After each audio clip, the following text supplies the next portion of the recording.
네, 잠시 안내 말씀드리겠습니다. 잠시 후 제7회 부산 웹툰 페스티벌 캠퍼스 특강이 진행될 예정이니 입장하신 분들께서는 자리에 착석해 주시기 바라겠고요. 아울러 원활한 행사 진행을 위해서 핸드폰은 진동으로 바꿔주시기 바라겠습니다. 잠시 후 진행될 예정이니 빠른 착석 부탁드리겠습니다.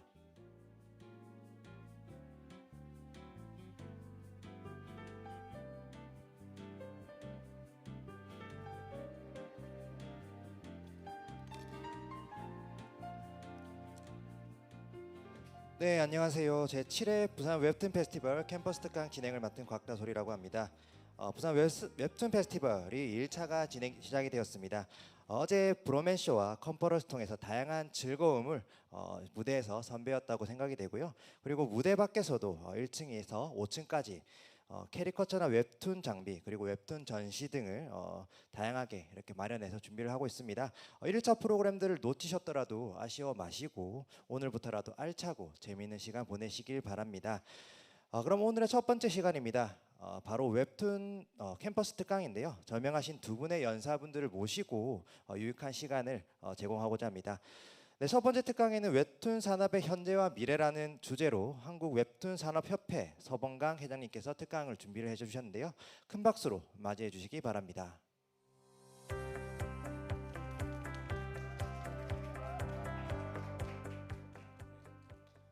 무대가 안 보일 줄 알고 많은 분이 오셔서 감사하다를 했는데 무대가 보이네요. 일단 감사합니다. 이 부산 웹툰 페스티벌 항상 제가 즐겁게 방문하는 곳인데 또 이런 자리 만들어 주셔서 너무 감사하고요. 그 부탁해 타임머신이라는 그 주제에 맞춰서 웹툰 산업의 현재와 미래를 좀 같이 살펴보면 좋겠다라는 생각에서 준비해봤습니다. 자, 목차 일단 시작하겠습니다. 우선 그대 지금 어디까지 왔는가라고 해서 저희 웹툰 산업이 지금 어느 정도 위치에 왔고 또 어떤 시간에 머무르고 있는지 준비를 해봤는데요. 제가 요즘 최근 밀고 있는 사진입니다. 대관람차인데요. 대관람차를 이 웹툰 관련된 강연을 하면서 왜 이걸 밀고 있느냐면 제가 항상 제일 주장하고 있는 게 그 웹툰 산업이 앞으로 가장 중요한 과제는 지속 성장 가능한 선순환 구조의 생태계라고 항상 얘기하고 있습니다. 이 모든 산업이 항상 영광의 시대가 있습니다.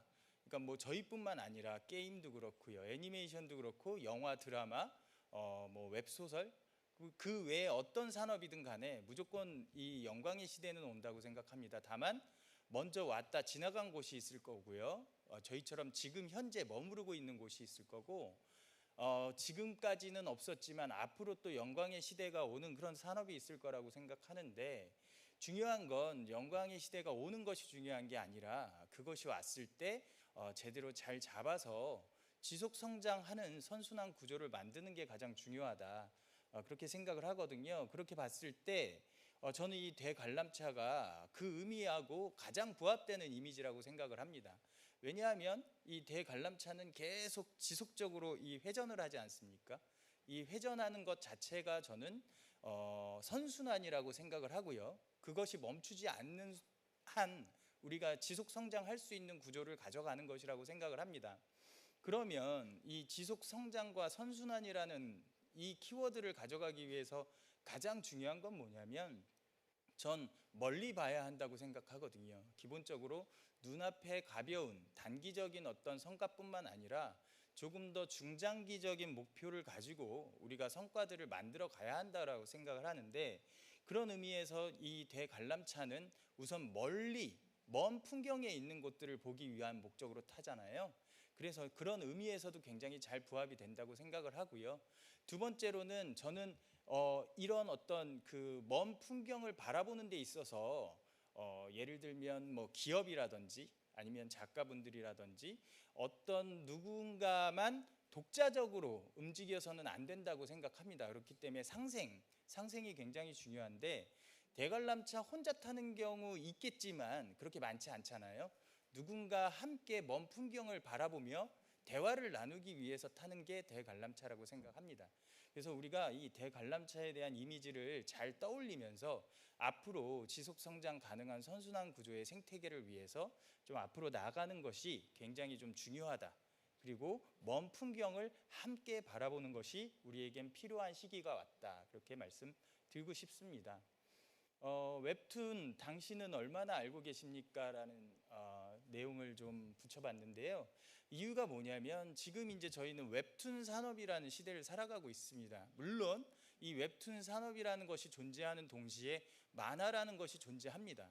그랬을 때 저희가 이 만화와 웹툰을 굳이 나눠야 하는가라는 얘기들도 많이 하십니다. 그리고 이 웹툰이란 것이 분명하게는 만화의 시간이 있었기 때문에 그 만화의 역사와 만화의 성과 안에서 이렇게 새롭게 나올 수 있었던 거라고 생각합니다. 그렇기 때문에 저희한테는 이 만화라는 것이 상당히 중요한 의미를 갖는다라고 생각을 하고 또 앞으로도 계속 지속적으로 만화가 성장할 수 있도록 해야겠지만 이 만화와 웹툰을 저희가 어떤 면에서는 조금 분리해야 할 필요도 있다라고 생각을 하고 있습니다. 왜냐하면요, 기본적으로는 만화와 웹툰은 생성되는 목적 자체 그리고 사용하기 위한 목적 자체가 다릅니다.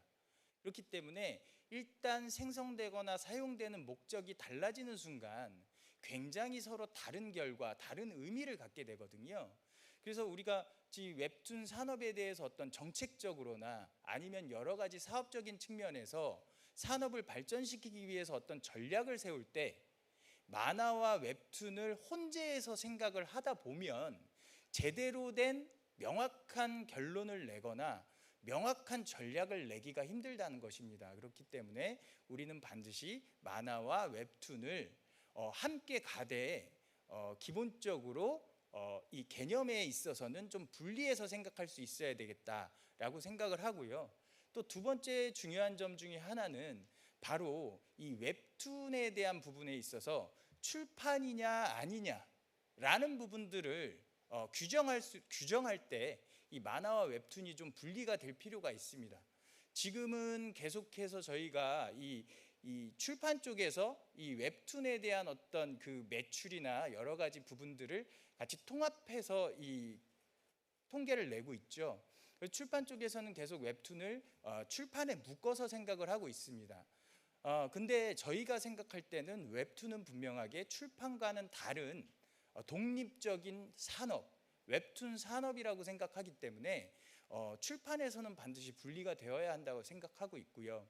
그런 부분들이 좀 애매하게 걸쳐가다 보니까 가장 첫 번째 큰 문제가 뭐냐면 ISBN입니다. 사실상 이 웹툰이 ISBN을 등록해야 할 이유도 없을 뿐더러 사실 2024년부터는 ISBN을 아예 등록할 수 없게 되어 있습니다. 그리고 기존의 ISBN을 좀 같이 병행해서 사용을 하다 보니까 기본적으로 웹툰이 도서점까지의 영향을 받게 되어 있습니다.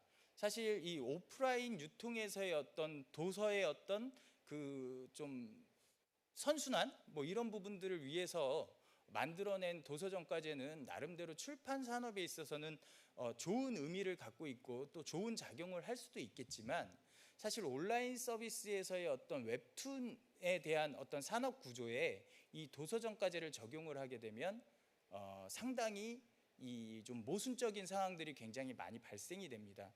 그런 측면에서도 기본적으로는 이 웹툰이 출판에서 분리되어야 하는 거고 앞으로 ISBN 대신에 이 웹툰 표준 식별 체계라는 것을 사용해서 이 웹툰에 대한 데이터의 어떤 보존, 보관 혹은 관리, 운영 이런 부분들을 좀 저희가 신경 써야 될 필요가 있고요.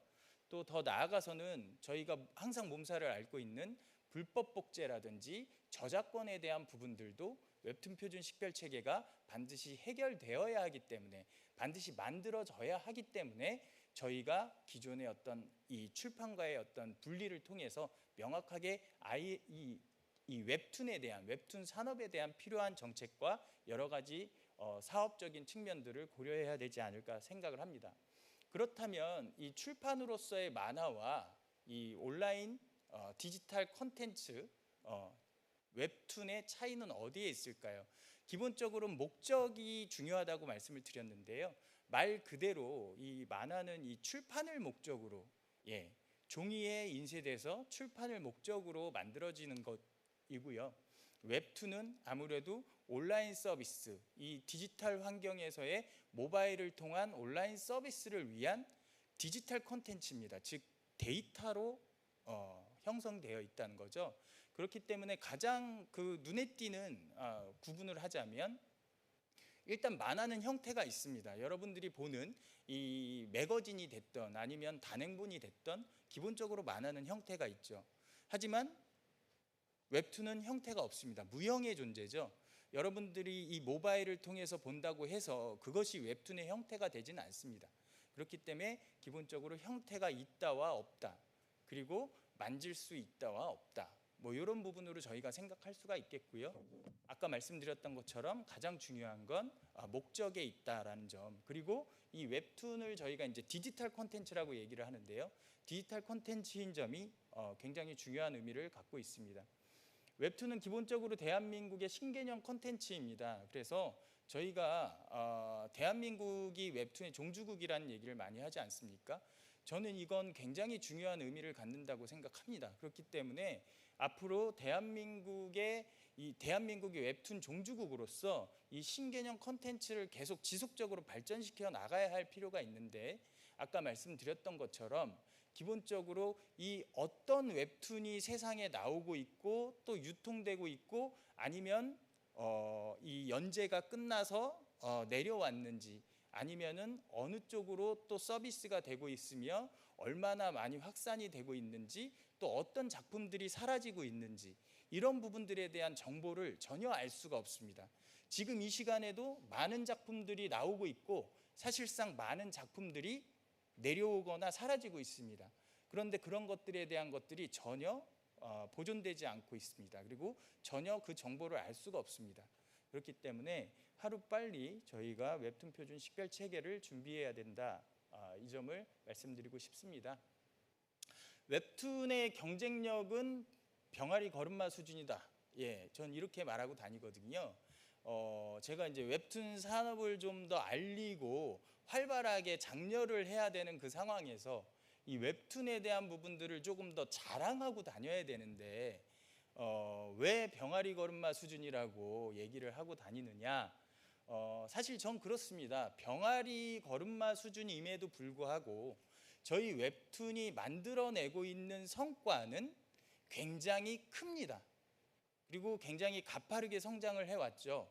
그렇기 때문에 걸음마 수준임에도 불구하고, 병아리 수준임에도 불구하고 저희가 이렇듯 큰 성과를 낸 건 충분히 자랑할 만하다라는 점을 말씀드리고 싶은 거고, 병아리 걸음마 수준에서 이 정도의 능력을 보여주고 있고 이 정도의 성과를 만들어내고 있기 때문에, 그렇다면 저희가 이 뭐 아동기라든지 청년기라든지 성년이 됐을 때 조금 더 나아가서 성장을 했을 때 얼마나 큰 성과들을 낼 수 있을까라는 부분에서 굉장히 큰 기대를 할 수 있는 부분이라고 할 수 있겠습니다. 그리고 아직 저희가 해낼 수 있는 것, 해내야 하는 것, 그런 것들이 아직 너무 많이 남아있다라는 것입니다. 그래서 저희가 지금 이 시점에서 지금의 정도의 수준으로 성장을 멈춘다거나 정체가 돼서는 절대 안 될 것 같고요.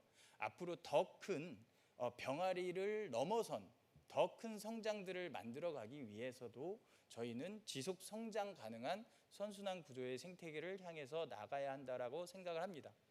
그렇다면 웹툰은 왜 지금의 수준에 이를 수 있었을까요? 저는 지금의 웹툰의 성장이 어쩌다 보니 혹은 운이 좋아서 타이밍이 맞아서, 전 절대 이렇게 생각하지 않습니다. 웹툰이 지금 이 시점에 이만큼 도달할 수 있었던 부분들은 분명히 저는 목적이 명확했고 전략적이었기 때문이라고 생각을 합니다. 그랬을 때 우리가 가장 집중해야 할 것이 바로 콘텐츠의 소비 형태입니다. 예를 들면 영화를 소비할 때 극장에서 영화를 보던 시절이 있었죠. 극장에서 영화를 보던 시절에 영화를 소비하는 소비자들의 소비 형태 혹은 소비 목적과 지금의 OTT를 통해서 영화를 보거나 소비하려고 하는 그들의 소비 형태나 소비 목적은 아예 다르다는 겁니다. 그러니까 예를 들면 어차피 다 똑같은 영화잖아. 그리고 영화를 좋아하는 사람들이 그 영화를 보는 거잖아. 라고 생각하면 저희는 굉장히 큰 착각에 빠질 수가 있습니다. 그렇기 때문에 그 착각을 통해서 잘못된 전략을 도출하게 되는 거죠. 그렇기 때문에 우리는 분명하게 이러한 컨텐츠 소비 형태에 대한 부분들을 명확히 인지해서 그들의 소비 패턴에 맞는 컨텐츠를 만들어가는 부분에 대해서 많이 생각을 해봐야 하는 것입니다.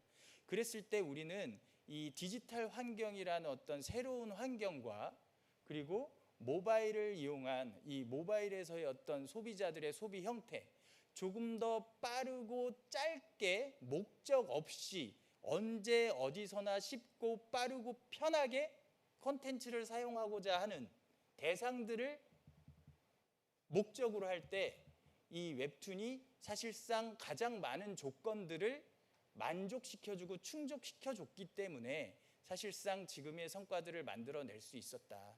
그렇기 때문에요, 이 웹툰이 앞으로도 조금 더 성장을 하기 위해서는 이 소비자들의 콘텐츠를 소비하는 소비자들의 소비 형태는 멈춰 있지 않습니다. 시간이 지날수록 계속해서 변화합니다. 그렇기 때문에 그들과 함께 발을 맞춰서 가기 위해서는 저희가 절대 지금 하던 방식대로만 해서는 따라갈 수가 없다라는 겁니다. 그래서 과거의 영광이 되지 않기 위해서는 반드시 콘텐츠 소비 형태에 대한 분석과 함께 콘텐츠에 대한 제작이 함께 병행되어야 한다. 그래서 이 부분을 말씀드리고 싶습니다. 그리고 아까 초기에 이 만화와 다르게 웹툰은 디지털 콘텐츠라는 점을 강조해서 말씀드렸는데요. 디지털 콘텐츠이기 때문에 갖고 있는 특징이 있습니다. 바로 기술 친화적이라는 것입니다. 만약에 이 웹툰이 만화와 마찬가지로 종이 인쇄물이었다면 아마도 이 기술과의 융복합이 그리 쉽지 않거나 아니면 융복합할 수 있는 어떤 정도가 굉장히 한정되어 있을 겁니다. 근데 저희가 디지털 콘텐츠이고 그 형태가 데이터 구조로 되어 있기 때문에 충분히 기술과 다양한 형태로 융복합할 수 있는 기술 친화적인 디지털 콘텐츠라는 것입니다. 그렇기 때문에 앞으로 더 많은 가능성들이 있다라고 봐야겠죠. 그래서 지금까지 이 웹툰과 결합된 기술들을 보면은 여러분들도 많이 얘기 들으셨을 거예요. 처음에는 블록체인을 통해서 이 웹툰과의 기술 융복합이 많이 일어났었죠. 그 다음에는 VR을 이용한 가상현실 웹툰이라는 것들이 한때는 많이 시도가 됐었습니다. 그리고 메타버스를 통한 웹툰에 대한 결합도 많이 얘기가 되고 있고요. NFT와 결합도 일어났었죠. 그리고 지금은 아직은 정리가 되지 않은 상황이긴 합니다만 AR과의 결합을 통해서 기술 융복합이 일어나고 있습니다. 그러니까 이런 것들이 가능한 이유가 모두 디지털 콘텐츠라는 성질을 갖고 있기 때문인 것이고요.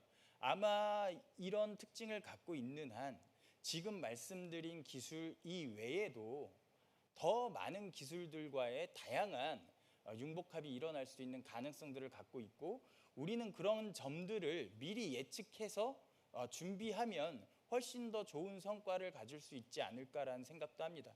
그리고 AI에 대해서 이제 잠깐 말씀을 드리면요. 이 AI를 창작에 활용하는 부분에 대해서는 아직 그 데이터 수집이라든지 아니면 저작권에 대한 부분이라든지 명확하게 해결되지 않거나 가이드가 제공되지 않은 부분들이 있기 때문에 혼란스러운 점이 있습니다만은 AI를 이 웹툰 산업에 적용을 시키면 저희가 긍정적으로 볼 수 있는 측면들도 존재한다라는 걸 좀 말씀드리고 싶습니다. 왜냐하면 지금 이 AI를 놓고 볼 때 찬성이냐 반대냐 뭐 이런 입장으로만 조금 좀 단순하게 바라보는 시각이 있기 때문에 저희가 조금 더 넓은 시각으로 AI를 창작에 활용하는 것 이외에도 웹툰 산업에 좀 긍정적으로 사용할 수 있는 방법들이 있지 않을까라고 생각했을 때는 일단 기본적으로 불법 복제 유통에 대한 모니터링이 있을 수 있다고 생각합니다. 이 불법 복제에 관련된 부분에서 사실 얼마나 빠르게 차단하느냐가 지금은 가장 큰 숙제이긴 합니다만 어쨌든 그 차단을 위해서는 발견해내는 것도 굉장히 중요하지 않습니까? 근데 이 모니터링을 사람의 힘으로만 하기에는 굉장히 한정돼 있죠. 한계가 있죠. 그렇다고 해서 사람을 계속 많이 이 모니터링에 투입할 수도 없는 노릇이니까요. 그렇기 때문에 이런 불법 복제 유통에 대한 부분들을 AI를 활용을 하면 좀 더 많이 효율적으로 개선시킬 수 있는 상황들이 있을 수 있다라는 점도 저희가 생각해 봐야 하고요. 두 번째로는 최근에 이 아쉬운 부분입니다만은 이 웹툰 관련해서 이 내용적인 표절이라든지 아니면 좀 트레이싱을 통한 표절이라든지 이런 부분들이 조금 발생되고 있지 않습니까? 이런 것들을 사실상 사람의 힘으로 검수를 하긴 좀 어려운 부분들이 있습니다. 그렇기 때문에 이런 부분들을 AI를 적용해서 표절에 대한 여부들을 조금 선별할 수 있으면 실질적으로 독자들에게 노출이 돼서 사고가 나기 이전에 미리 예방을 할 수 있는 그런 장점들도 있지 않을까. 그래서 AI를 지금의 화제로만 보기보다는 조금 더 넓은 방식으로 다각적인 형태에서 접근을 해보면 우리한테 이롭게 작용될 수 있는 것들도 있다라는 점들을 생각해 보면 좋을 것 같습니다. 그럼 이제 우리가 어디로 가야 하는가에 대해서도 조금 생각해 보도록 하겠습니다. 미래로 가야 되잖아요. 그래서 자, 미래는 누구의 편인가? 라는 의미를 갖고 있습니다.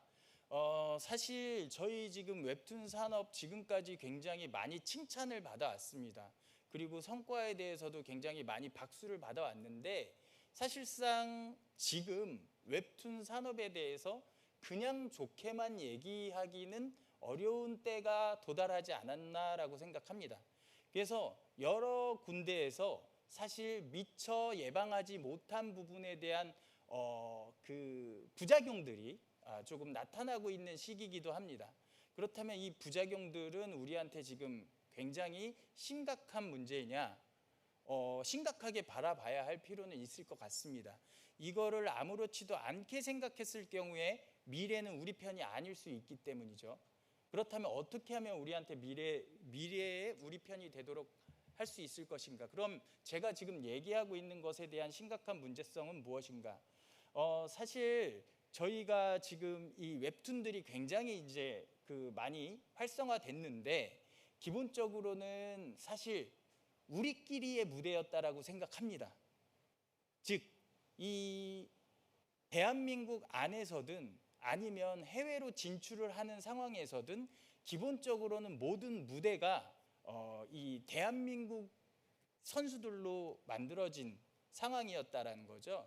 그렇기 때문에 뭐 일본에서든 북미에서든 유럽에서든 국내에서든 1등을 하더라도 그건 그냥 저희끼리의 어떤 경기에서 1등도 대한민국, 2등도 아니면 꼴등도 대한민국일 수 있는 그런 상황이었다라는 겁니다. 그런데 지금은 여러분들 아시다시피 애플이나 아마존도 이 웹툰 시장으로 뛰어들었고요.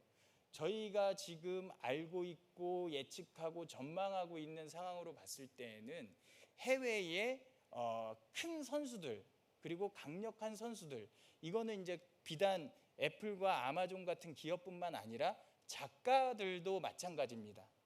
해외에 가능성 있거나 역량 있는 혹은 이미 실력 있는 작가들도 대거 등장할 거고요. 크고 작은 기업들도 이 웹툰 시장에 뛰어들기 시작하면 사실상 이 경기에서 앞으로 이기는 선수가 항상 우리 대한민국 선수들일 거라는 생각은 할 수 없다라는 거죠. 그렇기 때문에 거기에 대한 준비를 해야 할 필요가 있다라고 생각이 들고요.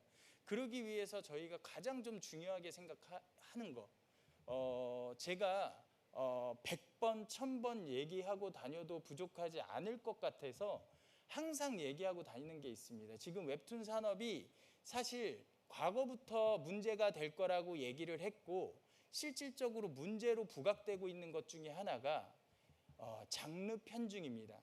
심각하게 장르가 편중되고 있어요.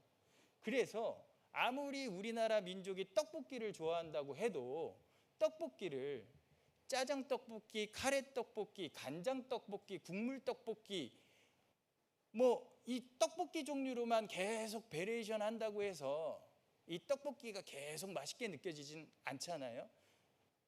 중국에는 아무리 종류가 다른 떡볶이지만 우리한텐 그저 떡볶이일 뿐입니다. 그렇기 때문에 이 장르 편중화가 물론 잘 되는 장르에 대해서 계속해서 좀 저희가 장려하고 또 키워줄 필요도 있지만 상대적으로 좀 다른 부분들에 대한 것들이 좀 소홀해지면 더 이상 우리가 가져갈 미래의 역할 그리고 미래의 파이는 없다는 거죠. 그래서 저희가 이 장르 편중화에 대한 심각한 문제를 반드시 좀 해결을 해야 할 필요가 있고요. 그러기 위해서는 반드시 다양성 장르의 활성화가 필요합니다. 그런데 여기서 이제 다양성 장르의 활성화에 대해서도 정확하게 좀 말씀을 드리면 제가 다양성 장르 얘기를 하면 어떤 분은 이걸 비활성 장르라고 생각하시는 분들이 계세요. 근데 비활성 장르와 다양성 장르는 명확하게 구분이 돼야 됩니다. 비활성 장르는 이 활성화 장르에 비해서 상대적으로 조금 잘 되지 않는 혹은 비상업적인 장르에 대한 부분들을 조금 더 집중적으로 얘기하는 의미가 있고요. 다양성 장르는 활성화 장르, 비활성화 장르를 구분하지 않고 기본적으로 모든 장르가 골고루 꾸준하게 같이 활성화되어야 한다라는 의미에서 얘기가 되는 겁니다. 그렇기 때문에 좀 미세한 차이들이 있을 수 있어서 이 비활성 장르와 다양성 장르에 대한 부분들은 좀 구분돼야 되고요. 제가 얘기하고 싶은 건 물론 비활성 장르도 반드시 활성화가 돼야 합니다. 그리고 웹툰 산업에 있어서 여러분 돈을 잘 벌어들이는 작품들도 굉장히 중요하지만요. 이런 어떤 상업적인 측면이나 어떤 수익을 만들어내는 것과는 관계없이 그냥 존재하는 그 의미 자체로 굉장히 소중하고 중요한 그런 장르의 작품들도 있거든요. 그렇기 때문에 이제 그런 장르의 작품들도 저희가 좀 키워줄 필요가 있고요. 그 외에 다양성 장르, 지금 편중화되어 있는 장르 이외에 다른 장르의 작품들도 좀 이 무대로 계속해서 우리가 끌어들일 필요가 있다라는 점을 말씀드리고 싶고요. 또 다음으로는 다양성 장르 활성화 다음으로 중요한 게 있습니다. 바로 작품 그 자체로 원작이 되는 오리지널 창작 IP가 굉장히 중요합니다. 요즘 뭐 사실 이 노블 코믹스가 전 나쁘다고 생각하지 않습니다. 뭐 필요하면 노블 코믹스는 계속 지속적으로 저희가 만들 수 있고 또 좋은 작품들을 웹소설을 통해서 웹툰으로 만들어주는 것도 저는 필요한 과정 중에 하나라고 생각을 합니다. 다만 이 부분들이 너무 의존적인 성향이 되어버리면 웹툰 그 자체의 의미와 웹툰 그 자체의 힘을 잃어버릴 수가 있기 때문에 반드시 우리가 작품 그 자체로 원작이 되는 오리지널 창작 IP에 대한 부분들을 놓쳐서는 안 되겠다. 그리고 사실 이 부분이 지금 굉장히 절실합니다. 그렇기 때문에 많은 분들이 이 오리지널 창작 IP로서의 웹툰에 대한 접근을 위한 노력이 상당히 중요한 때라고 생각합니다. 글로벌 웹툰 시장은 가능성과 희망을 제시하는가라는 부분에 대해서 사실 조금 전에 이제 많이 말씀을 드렸는데요.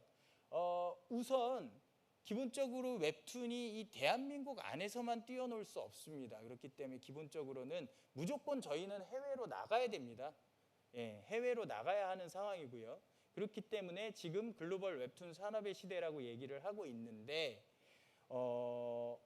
가능성을 줍니다. 저희에게 가능성을 줄 수도 있고요. 희망을 줄 수도 있습니다. 왜냐하면 이 대한민국 안에서의 이런 어떤 것들 외에도 더 많은 독자들과 더 많은 성향의 더 많은 문화의 사람들을 통해서 지금의 어떤 대한민국에서의 시도되고 있는 것들 외에 새로운 것들을 해외에서 전파하고 확산시킬 수 있는 가능성들이 있기 때문에 이 점은 굉장히 좋은 점이 될 수 있다라고 생각을 하는데, 아까 말씀드렸던 것처럼 해외에서 저희가 제대로 가능성과 희망을 캐치하는데 만약에 지금처럼 떡볶이만 가지고 승부하면 다른 메뉴에서는 패배할 가능성이 굉장히 크다. 저희는 떡볶이에서만 제왕이 될 수는 없는 거 아닙니까? 다른 부분에서도 김밥도 저희가 이기고 라면도 저희가 이기고 볶음밥도 저희가 이기고 이겨야 되지 않겠습니까? 분식으로만 승부를 해서도 안 되겠죠. 다른 메뉴를 계속 발전시켜서 저희는 가능성과 희망을 키워야 합니다. 글로벌 웹툰 시장으로 나가는 거 가능성과 희망 주지만 가만히 있는다고 해서 가능성과 희망이 생기지 않는다라는 거, 그 점을 저희가 굉장히 중요하게 생각을 해봐야 될 것 같고요. 기술에 대한 발전, 아까 웹툰이 디지털 콘텐츠이기 때문에 기술 친화적이라고 말씀드렸죠. 그리고 기술과 융복합을 하다 보면 반드시 부작용이 있는 측면이 있습니다. 기술이 저희에게 항상 좋은 결론만 만들어주거나 좋은 결론으로 이끌어줄 거라고 생각하지는 않습니다. 그런데 다만 한 가지 확실한 건 있습니다. 기술을 웹툰에 융복합시키는 이유는 뭘까요? 기본적으로는 긍정적인 이유, 긍정적인 목적을 가지고 하는 것은 분명합니다. 다만 그 과정에서 잘못 사용할 경우 부작용이 일어날 수 있다는 거죠. 그렇기 때문에 기본적으로 기술의 발전에 대한 부분들은 저희가 다각적으로 고려를 하되 이러한 부분들이 문제점이 있는 부분들이 부각되지 않도록 잘 봉합하면서 앞으로 나가야 되지 않을까라는 생각도 해봅니다. 자, 웹툰의 미래는 균형과 상생이다. 아까 말씀드렸던 부분이에요. 아까 대관람차 보여드리면서 말씀드렸는데, 말씀드렸다시피 이제 웹툰 산업의 3대 요소는 독자, 작가, 기업이라고 생각을 합니다. 이제 산업의 시대가, 산업의 규모가 커질수록 사실은 기업이란 요소를 생각하지 않을 수가 없습니다. 그래서 3대 요소로는 독자와 작가와 기업을 놓고 보고요. 어느 한쪽에만 집중돼서 우리가 무게를 줄 경우에는 불균형이 일어날 가능성이 큽니다. 이 3요소 중에서 어느 하나가 부족해도 마치 우리 몸에 비타민 결핍이 일어날 때 아주 약간의 비타민 결핍만 일어나도 몸이 어질어질하거나 아니면 기타 다른 어떤 부작용들이 일어나는 것처럼 이 3대 요소 중에 어느 하나가 부족해도 이상 현상이 발생될 수가 있습니다. 그렇기 때문에 반드시 균형과 상생으로 가야 할 필요가 있고요. 좀 같이 함께 멀리 볼 수 있는 그런 상황으로 우리가 꾸준히 나가야 하지 않을까 생각을 합니다. 그래서 이 상생을 위해 서로 만나야겠죠. 자, 중요한 거 컨셉입니다. 컨셉. 아까 말씀드렸다시피 웹툰 산업은 병아리 걸음마 수준입니다. 앞으로 더 큰, 더 많은 가능성들을 갖고 있지만 만약에 우리가 늘 하던 대로 하면 답은 없습니다. 영광의 시대는 여기에서 끝날 수도 있습니다. 그렇기 때문에 절대 이 컨셉 부분에 있어서 그게 꼭 작품에 대한 컨셉만 말씀드리는 건 아닙니다. 모든 부분에 있어서 웹툰 산업이 나가야 할 방향에서 동일한 컨셉만 고집해서는 절대 현상 유지조차 될 수 없다라는 거 저희가 중요하게 생각을 해야 될 것 같고요. 앞으로 좀 웹툰이 어떤 부분들이 필요한가에 대한 것들 생각을 해봤는데요. 어쨌든지 지금 제가 이렇게 부산에 와 있고 내일은 울진으로 갑니다. 그리고 서울에서 아주 중요한 또 행사가 있어서 서울로 올라와서 또 행사를 연속적으로 좀 하는데요. 어쨌든 제가 지금 부산에 오고 울진에 가고 또 다른 지방에도 이렇게 열심히 가는 것 중에 하나는 사실 이 웹툰 산업이 조금 전국적으로 지역과 함께 결합해서 좀 고르게 발전할 수 있는 그런 상황들이 될 수 있으면 굉장히 좋겠다라는 생각을 하고 있고요. 그 외에 여러 가지 부분들에 대한 지원들이 같이 되면 좋겠다라는 생각을 하고 있습니다. 그러면 이 지역들이 그 지역으로서의 어떤 웹툰 산업을 발전시켜 나가는 어떤 가치, 어떻게 하면 좀 더 이 가치를 좀 살릴 수 있을까에 대한 부분들을 생각했을 때, 사실상 지금도 부산 웹툰 페스티벌 하고 있을 때 지금 순천 웹툰 페스티벌, 전남 웹툰 페스티벌이죠. 지금 동시에 시작하고 있고, 경남 김해에서도 웹툰 페스티벌 동시에 시작을 하고 있습니다. 근데 저는 지역적으로 이런 부분들이 활발하게 일어나는 건 좋다라고 생각합니다. 그런데 같은 컨셉이나 같은 어떤 목적을 가지고 동일한 것으로 서로 경쟁하는 구조는 저는 피해야 한다라고 생각합니다. 일단은 같은 걸 서로 나눠서 가져가기보다는 각 지역적 특색을 가지고 그 지역에서 실질적으로 잘할 수 있는 것들을 발굴해서 키워내는 것이 전 중요하다라고 생각을 하거든요. 그렇기 때문에 웹툰 산업 지역으로서의 타이틀 선점이나 브랜드를 확보해서 그 부분을 특화해서 발전시켜 나가는 것이 굉장히 중요하다, 이런 점들을 말씀드리고 싶고요. 나아가서는 그 지역에서의 웹툰 활성화뿐만 아니라 웹툰을 통해서 그 지역의 어떤 친화도 증대나 아니면 지역의 어떤 개발이나 지역 상권이 성장하는 효과까지 그 지역이 이 웹툰 산업의 어떤 성장 자체를 반길 수 있는 그런 어떤 친화적인 환경으로 발전할 수 있어야 된다라고 생각을 하고 있고요. 지금 뭐 보면 이런 어떤 지역들이 웹툰을 통해서 활성화시킬 수 있는 방법 중에 전 좀 대표적인 것들이, 일단 도시 브랜딩, 그 웹툰 지역으로서의 이런 브랜딩이 좀 확실하게 될 필요가 있다라는 점, 그리고 이런 부산 웹툰 페스티벌 마찬가지고 아까도 말씀드렸던 다른 지역의 웹툰 페스티벌들, 일단은 기본적으로 웹툰을 생각했을 때 지역적으로 취할 수 있는 게 바로 이런 페스티벌이죠. 그런데 이런 것들이 조금 더 좀 특색 있고 경쟁력 있는 차별화된 그런 개념의 서로 다른 페스티벌이 되는 게 조금 좋겠다라는 생각을 하고 있고요. 공모전이나 어워드 관련된 부분들도 지속적으로 같이 발전시켜 나가면 좋겠다라고 생각을 합니다. 그래서 가장 중요한 거는 장기적인 관점입니다. 장기적인 관점.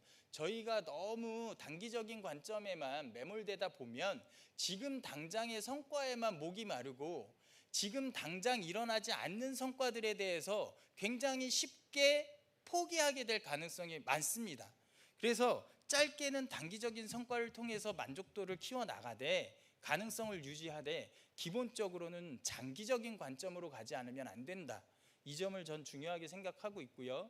그 다음에 민간 시민 참여가 굉장히 중요하다. 저 아까도 1층에서 잠깐 말씀을 드렸지만 전 부산 웹툰 페스티벌이 가장 좀 성공적인 사례 중에 하나라고 얘기를 하는데요. 그 중에 하나가 바로 지역에서 예산을 주고 작가분들 주도로 직접 기획하고 직접 이 행사들을 준비한다라는 겁니다. 그렇기 때문에 처음에는 그 민간의 어떤 협업이 굉장히 좀 중요할 수는 있겠지만 나중에는 자생적으로 돌아갈 수 있도록, 그래서 그 자체로 어떤 많은 부가적인 부분들이 발생될 수 있도록 민간 주도로 좀 진행이 되고, 그런 것들에 대해서 그 지역의 시민들이 함께 동참할 수 있을 때 가치가 바란다고 생각을 하고 있고요. 이런 것들을 위해서는 잠깐의 일회성 혹은 몇 회 정도의 어떤 그 뭐 자문 회의라든지 뭐 이런 걸로는 절대 해결되지도 않고요, 지속되지도 않습니다. 그렇기 때문에 정말 의지가 있는 곳이라면 반드시 전문 운영위원회를 구축을 해야 된다라는 점을 말씀을 드리고 싶고요. 이게 제가 요즘 제일 말씀드리고 싶은 겁니다. 지금 시작부터 지금까지 웹툰에 대한 현재와 미래를 말씀드렸는데요. 이러니 저러니 해도 고민을 했을 때는 결론이 있어야 됩니다.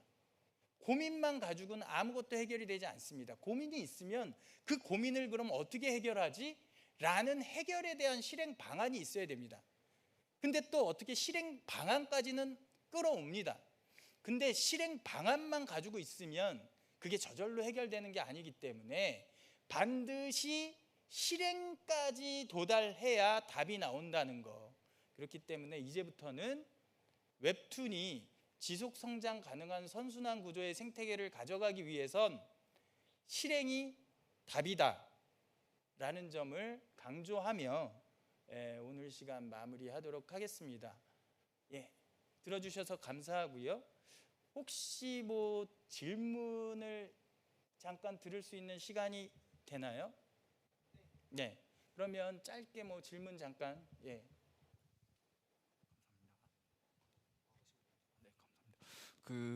제가 먼저 질문을 좀 두 가지 정도만 드릴 수 있을까요? 네. 네, 천천히 질문해 주시면 기억하고 답변 드리겠습니다. 네, 먼저 질문을 첫 번째로 드릴 게 저희가 지역 상생을 위해서 웹툰 사업을 좀 꾸려야 된다라고 발표를 전반적으로 하셨던 것 같은데 그거 관련해서 롤 모델을 따로 삼아야 된다라는 생각을 가지고 있거든요. 저는 그래서 말인데 그 대표적인 지역과 웹툰 산업의 융합이라고 볼 수 있을 만한 게 부천 만화축제라고 생각을 합니다. 저는 제가 그쪽에서 좀 그 축제를 많이 봐왔는데 거기는 플랫폼도 그렇고 스튜디오 단위에서도 좀 많이 참여를 하시더라고요. 그리고 또 다른 민간 쪽이라던가 아니면은 동아리 같은 아마추어 웹툰 작가분들이라던가 아티스트 분들이 와서 개인적으로 부스를 내서 그쪽에서 활동을 하시고요. 그러다 보니까 그거 축제 규모가 지금 부산 웹툰 페스티벌보다 훨씬 큰 규모로 이루어지고 있는 상황인데 혹시 그거 관련해서 또 따로 생각을 하두고 계신 거라던가 아니면은 이런 부산 웹툰 페스티벌에서 적용할 수 있는 방안이 있나 혹시 그런 거 생각을 해두신 게 있나 궁금합니다. 일단 첫 번째 질문부터 답변 드리고 두 번째 질문 받을게요. 일단은 아까 말씀드렸던 것처럼 뭐 기본적으로는 뭐 기존의 어떤 다른 모델들에 대해서 저희가 뭐 레퍼런스를 삼거나 아니면 연구하고 분석해서 좋은 점들은 가지고 올 필요는 있겠습니다만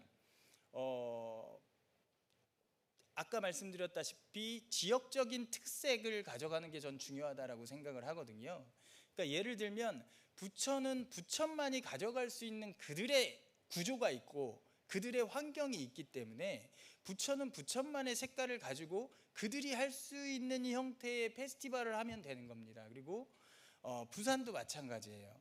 저는 부산 웹툰 페스티벌 뭐 굉장히 내실 있게 잘 꾸준하게 진행되고 있다라고 생각을 하거든요. 그래서 기본적으로는 저희가 규모적인 부분은 저희가 생각하지 않아도 될 것 같아요. 그러니까 예를 들면 이건 부천을 얘기하는 건 아닙니다. 부천을 얘기하는 건 아닌데 규모가 있어 보이지만 내실이 없는 페스티벌이 있고요. 예, 규모는 좀 적을지라도 굉장히 내실이 있는 페스티벌이 있다라고 생각합니다. 예, 그런 점에서 저는 제가 속속들이 부산 웹툰 페스티벌을 파고들고 조사하지는 않았습니다만은 적어도 저는 그렇게 생각이 돼서 내실이 있는 행사라고 생각이 돼서 기본적으로 밖에 얘기할 때 이 부산 웹툰 페스티벌이 가장 성공적인 모범적인 사례 중에 하나라고 얘기하고 있고요. 사실상 제가 그리고 거기에서 좀 두 가지 이유를 드는 건 뭐냐면 아까도 말씀드렸듯이 기본적으로는 이 지역에서 예산을 줘서 그 지역에 있는 작가분들이 직접적으로 자발적으로 활동할 수 있는 어떤 환경, 토대, 그리고 그것으로 통해서 계속 새로운 컨셉들이 기획될 수 있는 어떤 가능성, 이런 부분들이 우선 참 중요한 거라고 생각하고 그걸 성공적으로 잘 만들어냈다라고 생각을 하거든요. 그러면 지금 자체는 사실은 규모가 좀 작을지라도 이런 부분에서의 어떤 좀 성공적인 사례들이 계속 꾸준하게 누적이 되면 더 규모 있는 어떤 상황으로 나아갈 수 있는 좀 가능성들이 있을 거라고 생각하고요. 두 번째로 제가 성공적으로 보고 있는 것 중에 하나는 앞으로 모든 웹툰 페스티벌이 생각해야 될 부분인데 모든 페스티벌은 끌어들일 수 있어야 됩니다. 자발적으로 올 수 있게 만들어야 돼요.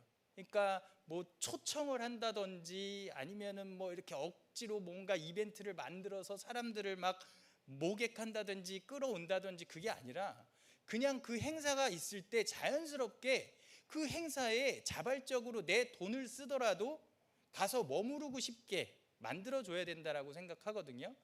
그런 점에 있어서 사실 이 부산 웹툰 페스티벌은 열릴 때 굉장히 많은 만화와 웹툰 관련된 분들이 부산에 모여서 그 기간 동안 머물면서 즐거운 시간을 갖는 그런 의미에서도 이 페스티벌에서 준비된 이벤트라든지 아니면 전시라든지 이런 프로그램들이 있는 것과 별개로 이 부산 웹툰 페스티벌을 보러 온 사람들이 이 행사 기간 동안 네트워크가 만들어지고 또 어떤 여러 가지 그 네트워크를 통해서 새로운 일들이 생성되는 걸 많이 봤거든요. 그건 사실 굉장히 좋은 방향이라고 생각을 합니다.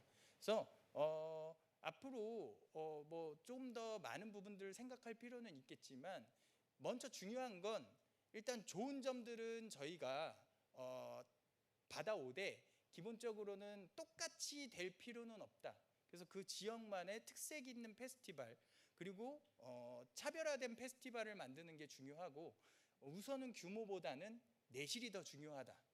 그리고 아까 말씀드렸던 거 기본적으로 자생적으로 계속 유지될 수 있는 환경 그리고 자발적으로 찾아오고 머물고 싶은 환경 이 두 가지가 우선 가장 중요하다고 생각합니다. 네, 답변 감사드립니다. 네네. 많이 됐고요. 그 또 추가적으로 먼저 질문 드리겠습니다. 그러면 그 지금 김해 웹툰 페스티벌이라던가 순천 웹툰 페스티벌 같은 경우에도 좀 말씀을 들으셨는데 제가 듣기로는 김해 웹툰 페스티벌도 부산 웹툰 페스티벌이랑 또 같이 좀 협업을 하고 있는 상황이다라고 제가 들은 게 있었거든요. 그거 관련해서 혹시 그러면은 그 부산 웹툰 페스티벌의 자생적 환경이라던가 아니면 지속 가능한 발전을 위해서라도 아예 그 부산이란 지역만의 축제가 아니라 아예 주변에 있는 다른 지역들과 협업을 통해서 범전국적인 그런 페스티벌로 나아가는 것이 좋다라고 보시는지 그리고 추가로 만약에 그런 페스티벌이 된다면 혹시 부산에서 어떤 이점을 가질 수 있는지 그것도 좀 여쭙고 싶습니다.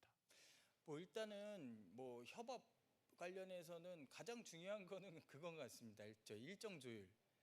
뭐 뭔가 같이 콜라보를 하거나 동시에 뭔가 뭐 이렇게 같이 행사적인 구조나 프로그램으로 연결시키는 협업도 되게 중요할 것 같은데 우선 1차적으로는 가장 큰 첫 번째 협업은 서로 간의 일정 조율이라고 생각해요. 그래서 조금의 텀을 두고 서로 다른 기간의 페스티벌을 할 수 있도록 하는 것이 서로 조금 더 효율적으로 돕는 일이라고 생각이 되고요. 그 외에 뭐 순차적으로 뭐 이렇게 뭐 순회전이라든지 아니면은 뭐 좀 그 동시에 세 곳에서 한 번에 뭐 할 수 있는 뭐 그런 프로그램 같은 것들을 기획한다든지 뭐 동시 중계를 통해서 뭐 할 수도 있겠죠. 뭐 이쪽에서 뭐 1차적으로 드로잉을 한 거를 디지털로 패스를 하면 순천에서 받아서 순천에 있는 작가님이 또 두 번째 작업을 하고 경남 김해로 보내서 완성을 하고 뭐 그런 아이디어들도 좀 생각해 볼 수는 있겠는데요. 우선은 뭐 가장 중요한 거는 그런 부분 아닐까 생각을 하고요. 그 다음에 이거는 제가 반드시 실현을 하고 싶으나 실현을 할 수 있을지 모르겠는 꿈인데 저한테는 꿈입니다. 근데 꼭 이루고 싶은 꿈인데 일단 이 페스티벌 자체를 하나로 통합하거나 하나로 묶을 필요는 없다고 생각해요. 그냥 각 지역별로 특색 있는 페스티벌 가져가는 게 전 좋다고 생각합니다. 다만 올림픽처럼 저는 뭐 4년에 한 번씩 기존에는 각자 따로따로 특색 있는 페스티벌을 하다가 좀 4년에 한 번 정도는 지역적으로 돌아가면서 이 통합적인 그런 통합 페스티벌 그런 것들을 한번 해보면 좋지 않을까.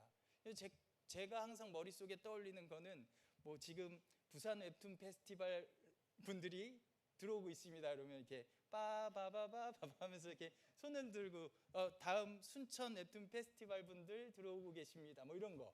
뭐 전 이런 거 꼭 해보고 싶은데 사실상 그런 식의 통합이 전 더 좋은 그림이 아닐까 생각합니다. 네.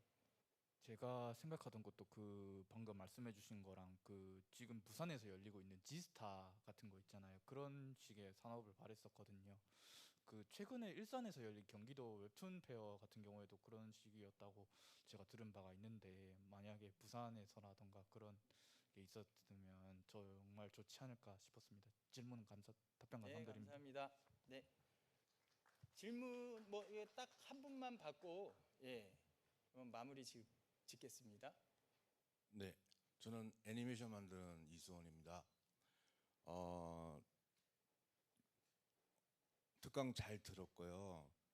그 웹툰이 대한민국의 콘텐츠 종주국이라는 그 사실에 대한 부분을 오늘 확인을 하면서 그러면 우리는 앞으로 어떻게 또 미래를 준비해야 될까라는 생각에 저는 이런 상상을 해봤습니다.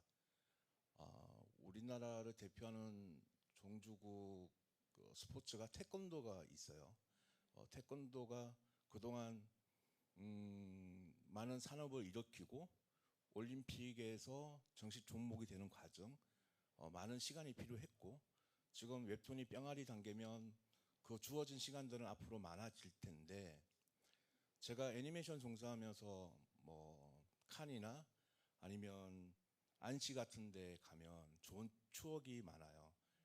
그 지역의 관광도 같이 기억에 오랫동안 남아있고 그래서 저는 그런 생각을 했어요. 나중에는 다국적 많은 작가분들이 창작자들이 한국에 올 수 있는 기회를 만들어 주신다 그러면 그 웹툰을 대표하는 어떤 어워드에 수상을 하기 위해서 노력을 하고 또 거기에 참여해서 어떤 상을 또 기대도 하기도 하고 또 매력적인 부산에 또 와서 부산의 매력을 또 느낀다 그러면 대단한 큰 역할이 되지 않을까라는 생각을 한번 해봤고요. 또 상상을 해봤어요. 예. 그래서 그러기 위해서는 저희들은 또 어떤 준비를 해야 될까 좀 궁금합니다.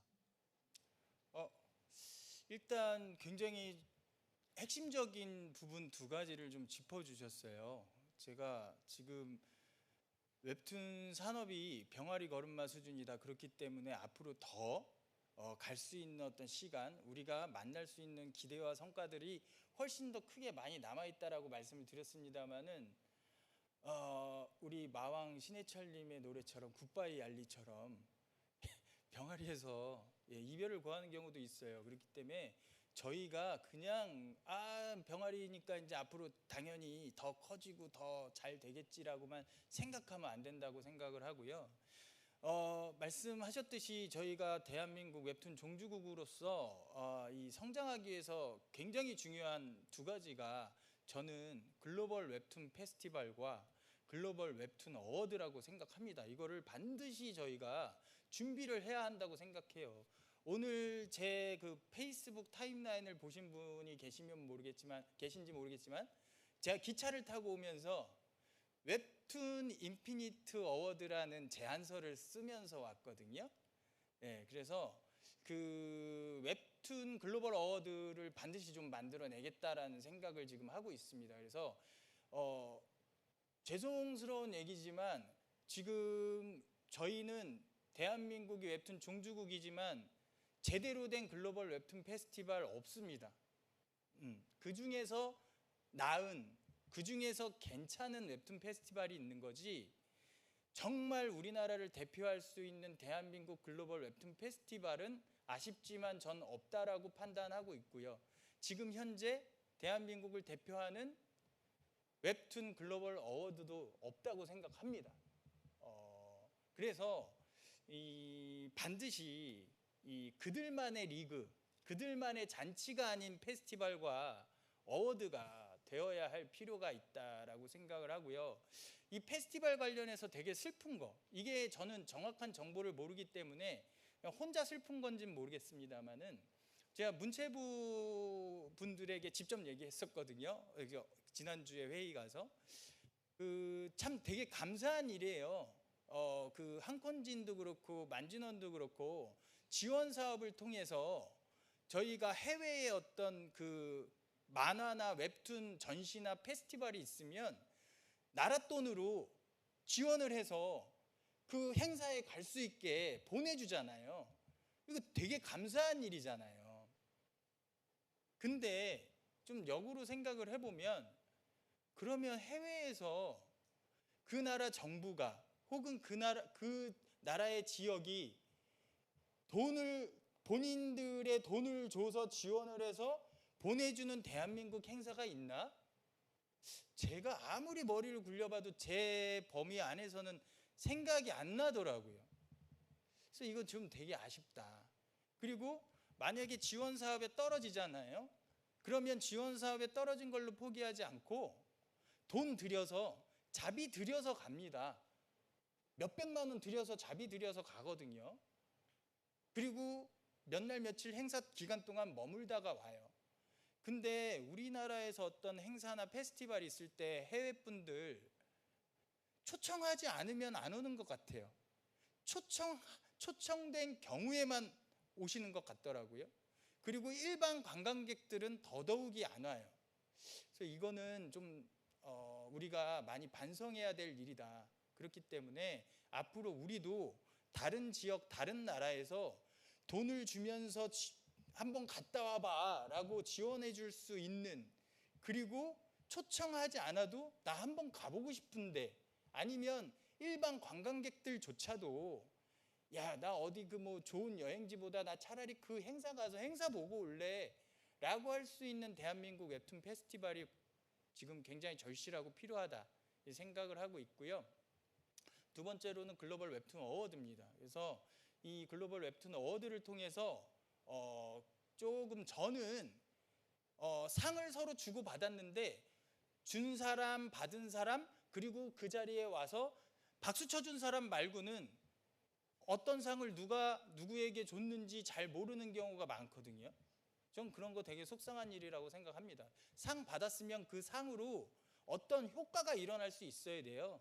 그걸로 인해서 작품에 대한 인정이 일어나고 인지도가 많이 생겨서 작품으로 돈도 더 많이 벌고 그 상을 받았다는 것만으로도 지위나 명예가 상당히 많이 인정될 수 있는 그런 어워드가 가치 있는 어워드라고 생각하거든요.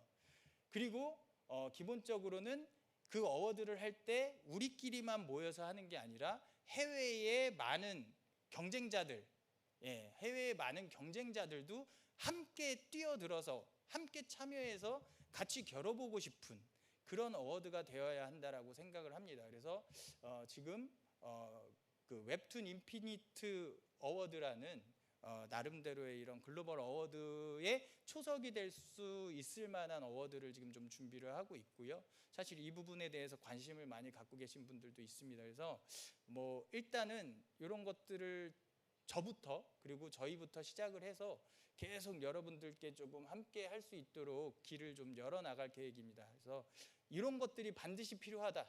글로벌 웹툰 페스티벌, 글로벌 웹툰 어워드, 대한민국을 대표할 만한 거 아직 없다.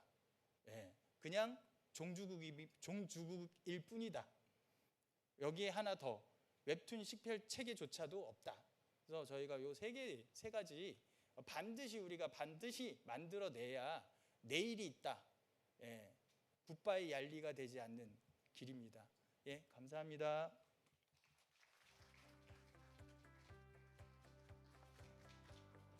네, 다시 한번 큰 박수 부탁드리겠습니다.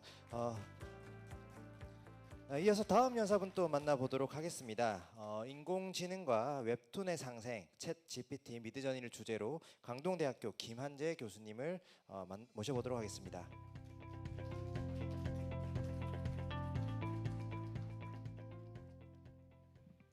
안녕하세요. 김한재라고 합니다. 안 떨릴 줄 알았는데 역시 떨리네요. 청심환을 먹고 왔어야지 됐는데 또 까먹었습니다. 오늘 제가 이 자리에서 여러분께 말씀을 드리고 같이 공유를 해야지 된다라고 생각을 하고 들고 온 이야기는 인공지능에 관련된 이야기예요. 요즘에 많이들 관심이 있으시죠? 그리고 한 번씩은 이제는 좀 사용을 해보셨다고 생각을 합니다. 그쵸? 지금 혹시 챗GPT 안 해보신 분 계실까요? 그럼 얘는 유료니까 사실 모르겠어요. 혹시 미드저니 한번 써보셨나요? 그리고 스테이블 디퓨전까지 혹시 역시 계시는군요. 진짜 작년 11월부터 난리가 났습니다. 그렇죠? 그래서 이게 처음 올라왔었을 때 사람들이 이제 이거를 우리가 창작을 하는 사람들이 사용을 해야지 되느냐, 이게 과연 창작이냐, 그런 이야기를 먼저 시작을 했었는데 그때는 이슈였고, 그리고 고민이었고, 그리고 걱정이었는데요. 이제는 실전이거든요. 안 하면 안 되거든요. 왠지 제가 안 하면은 다른 사람은 미리 앞으로 가 있을 것 같은 그런 불안을 주는 그런 시간이 벌써 온 것 같습니다. 앞부분에 지금 서봉강 회장님께서 워낙 이제 인공지능 관련해서도 짚어주셨고 좋은 말씀 많이 해주셔가지고 어느 정도는 겹치는 이야기도 있을 거라고 생각을 하는데 그래도 제가 생각하는 이 인공지능에 관련된 말씀을 오늘 풀어보도록 하겠습니다. 안녕하세요. 열심히 놀다 보니 AI 전문가가 되어 있는 프로 덕질러입니다. 제가 원래 그 프로 덕질러라고 소개를 하기 전에 제 소개 글은 이거였어요. 저는 상습 전과자라고 소개를 합니다. 예. 지금 뭐 경찰서 가는 그런 전과자는 아니고요. 제가 전과를 하도 많이 했어요. 그러니까 아예 저는 전문대부터 시작을 해서 미국에서 유학을 갔다 오고 이 과정들이 있었는데요. 이게 모든 게 다 덕질로 시작을 했었던 거거든요. 제가 전문대는 체육과를 나왔습니다. 체육과는 그때 슬램덩크가 하도 유행을 했었거든요. 그리고 저는 만화를 좋아했었고요. 집에서는 만화 때문에 이제 멀리는 못 보내겠다라고 말씀을 하셔가지고 그러면은 나 지금 정말 이 그림을 잘 그리려고 하면은 작가라고 하면은 움직임을 알아야 돼. 내가 한번 움직여 봐야지. 라고 해서 제가 들어갔었던 게 이제 체육과였었고요. 그 다음에 졸업을 하고 나서 이제 원래 좋아했었던 만화를 배우기 위해서 미국을 다녀왔습니다. 그리고 한국에 돌아와서 애니메이션 전공을 했고요. 사실 저는 애니메이션을 먼저 하고 싶기는 했었어요. 왜냐면은 그 역동적인 것들을 굉장히 좋아했었거든요. 근데 제가 만화를 먼저 선택을 했었던 거는 먼저 IP가 있어야지. 그때는 IP라는 개념도 없었던 것 같아요. 그 이야기가 있어야지 애니메이션을 만들잖아. 라고 해서 만화를 먼저 해야지. 그러고서 이제 만화를 시작을 했었던 경우입니다. 그리고 이제 한국 와서 애니메이션으로 공부를 이제 더 하고 그러다 보니 점점 더 가방끈만 길어지고 가방끈만 많아지고 그리고 지금 이 상황이 된 이유가 제가 박사과정을 공학을 했어요. 그래서 감성공학과를 졸업을 했는데 이게 어떻게 체육과에서 공학까지 갈 수 있냐라는 그런 질문들을 많이 하세요. 공학과를 왜 왔어요? 라고 하길래 저는 아톰이랑 가제트가 나올 것 같습니다. 라고 했는데 이제는 정말 나올 것 같아요. 제가 박사 과정에 이제 아톰하고 가제트를 갖고 들어갔었을 때 진짜 야 얘네 진짜 너무 이상한 애야라고 얘기를 했었는데 그게 2018년인가 7년인가 그랬었거든요. 지금 5년밖에 안 지났단 말이에요. 근데 지금 보면은 이미 인공지능을 가지고 우리는 대화를 할 수가 있고요. 이제 로봇도 예전과 달리 좀 더 디즈니에서 굉장한 걸 만들었죠. 그래서 굉장히 이제 우리 현실 생활에서도 자연스럽게 우리와 함께 할 수 있는 그런 로봇들도 만들어주고 있는 그런 상황이기 때문에 진짜 이제는 이거는 그냥 상상만이 아닐 것 같다라는 그런 생각이 듭니다. 이런 부분들을 이제 말씀을 드리는 게 사실 2021년부터 저는 AI 관련해서 공부를 하고 싶어 가지고 공부를 했습니다. 이 당시에 제가 이 AI를 가지고 웹툰을 하고 싶다라고 했었을 때 가장 먼저 하셨던 얘기가 그거예요. 웹툰을 왜 인공지능으로 해요? 이 당시에 그 콘진에서 밀었었던 부분들은 인공지능 음악이었거든요. 그래서 음악 관련해서 프로젝트들만 가득이었어요.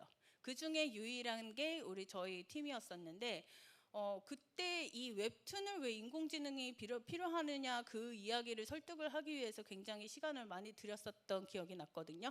그리고 그 다음 해에도 이 공부를 하고 싶어가지고 한 번 더 신청을 했죠. 그리고 이제 막 설명을 하려고 그랬더니 이미 깔린 거예요. 이미 인공지능을 가지고 웹툰을 하게 되겠구나라고 하니까 제가 아무리 설명을 막 처음 시작하려고 그랬더니 이제 그거는 압니다라는 얘기를 하더라고요.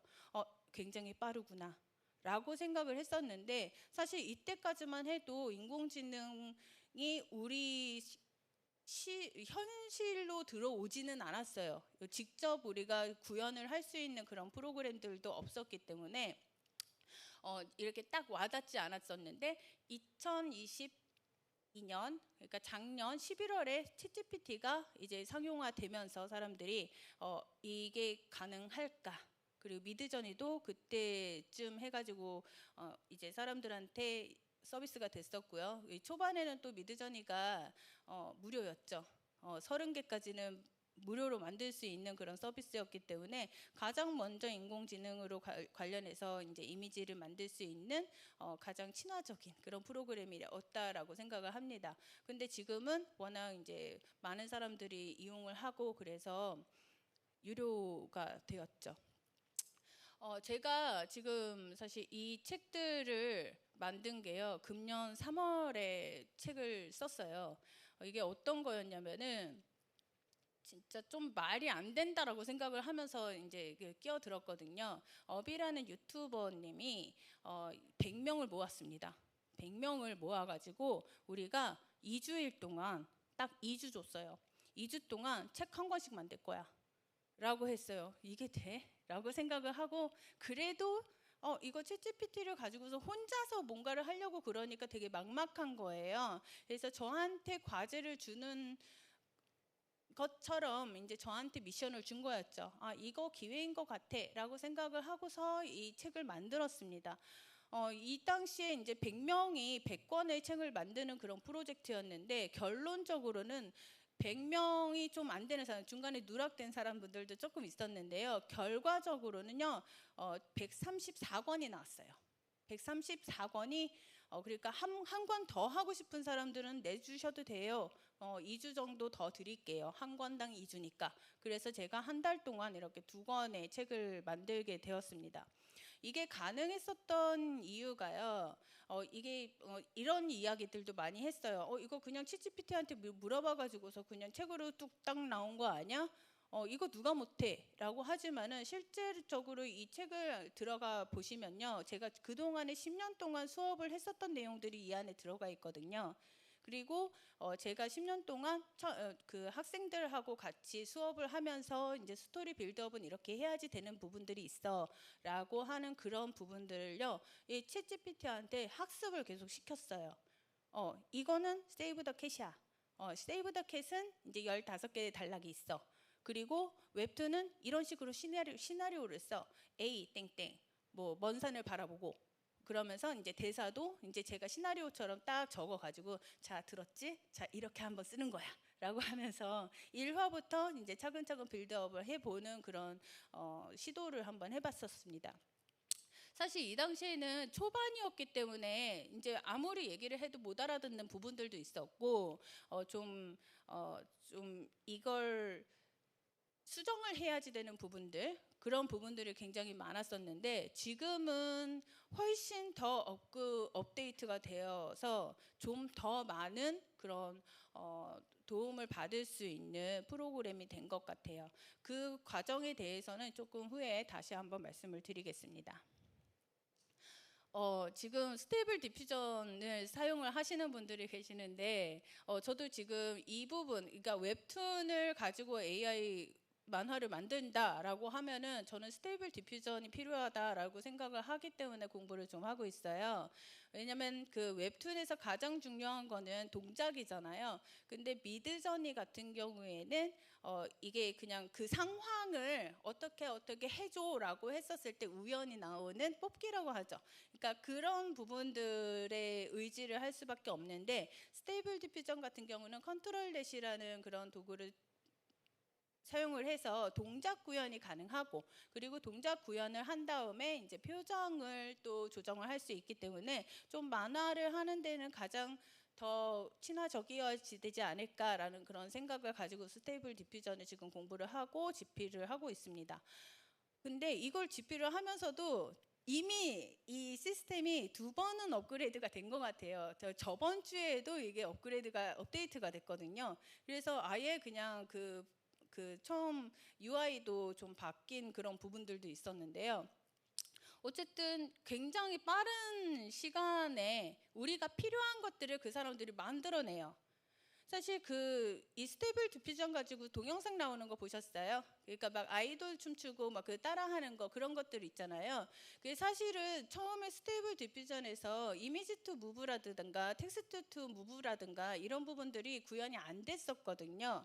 그래서 처음에 이 작가님들이 난 이거 한번 해보고 싶은데 라고 해서 시도를 한 게 진짜 처음엔 다 그냥 삽질이었던 것 같아요.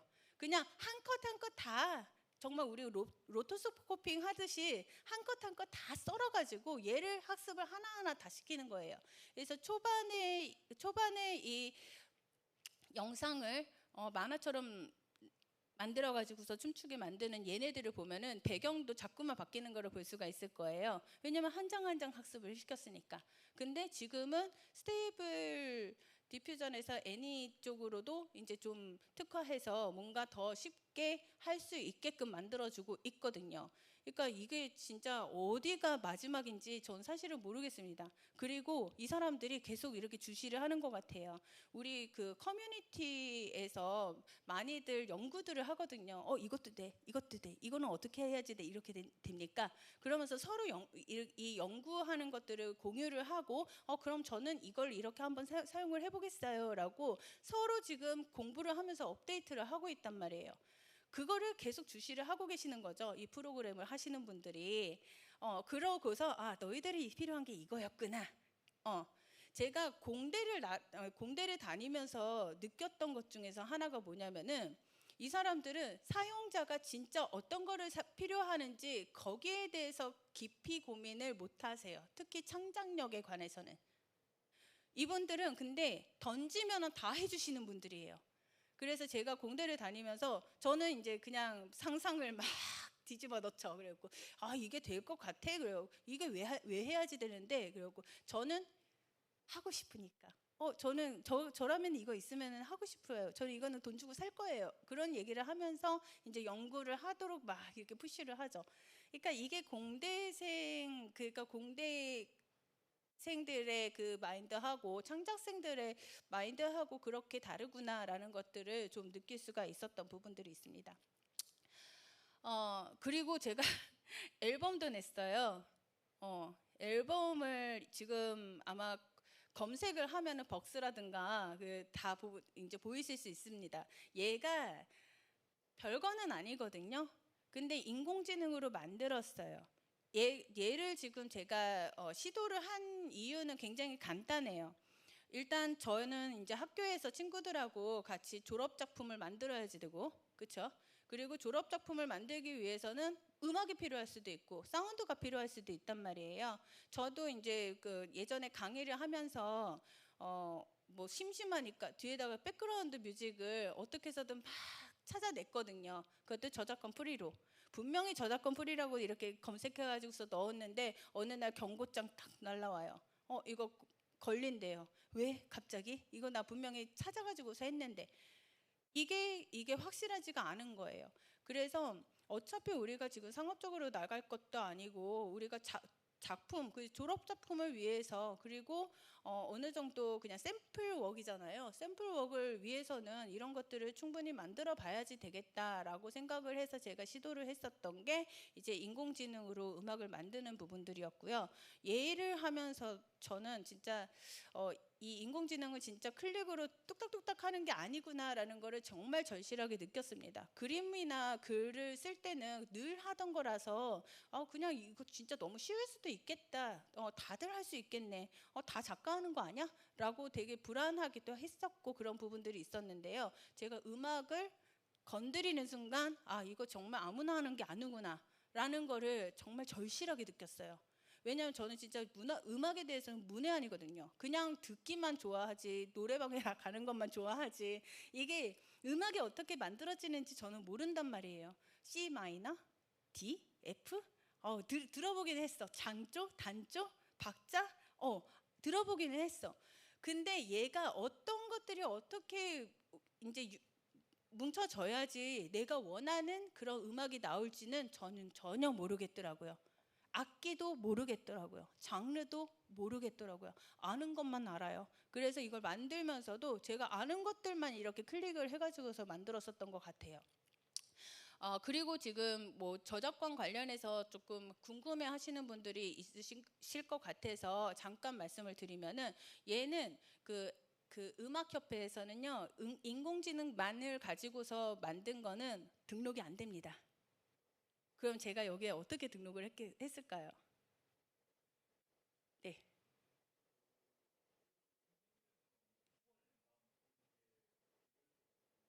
맞습니다. 그렇죠.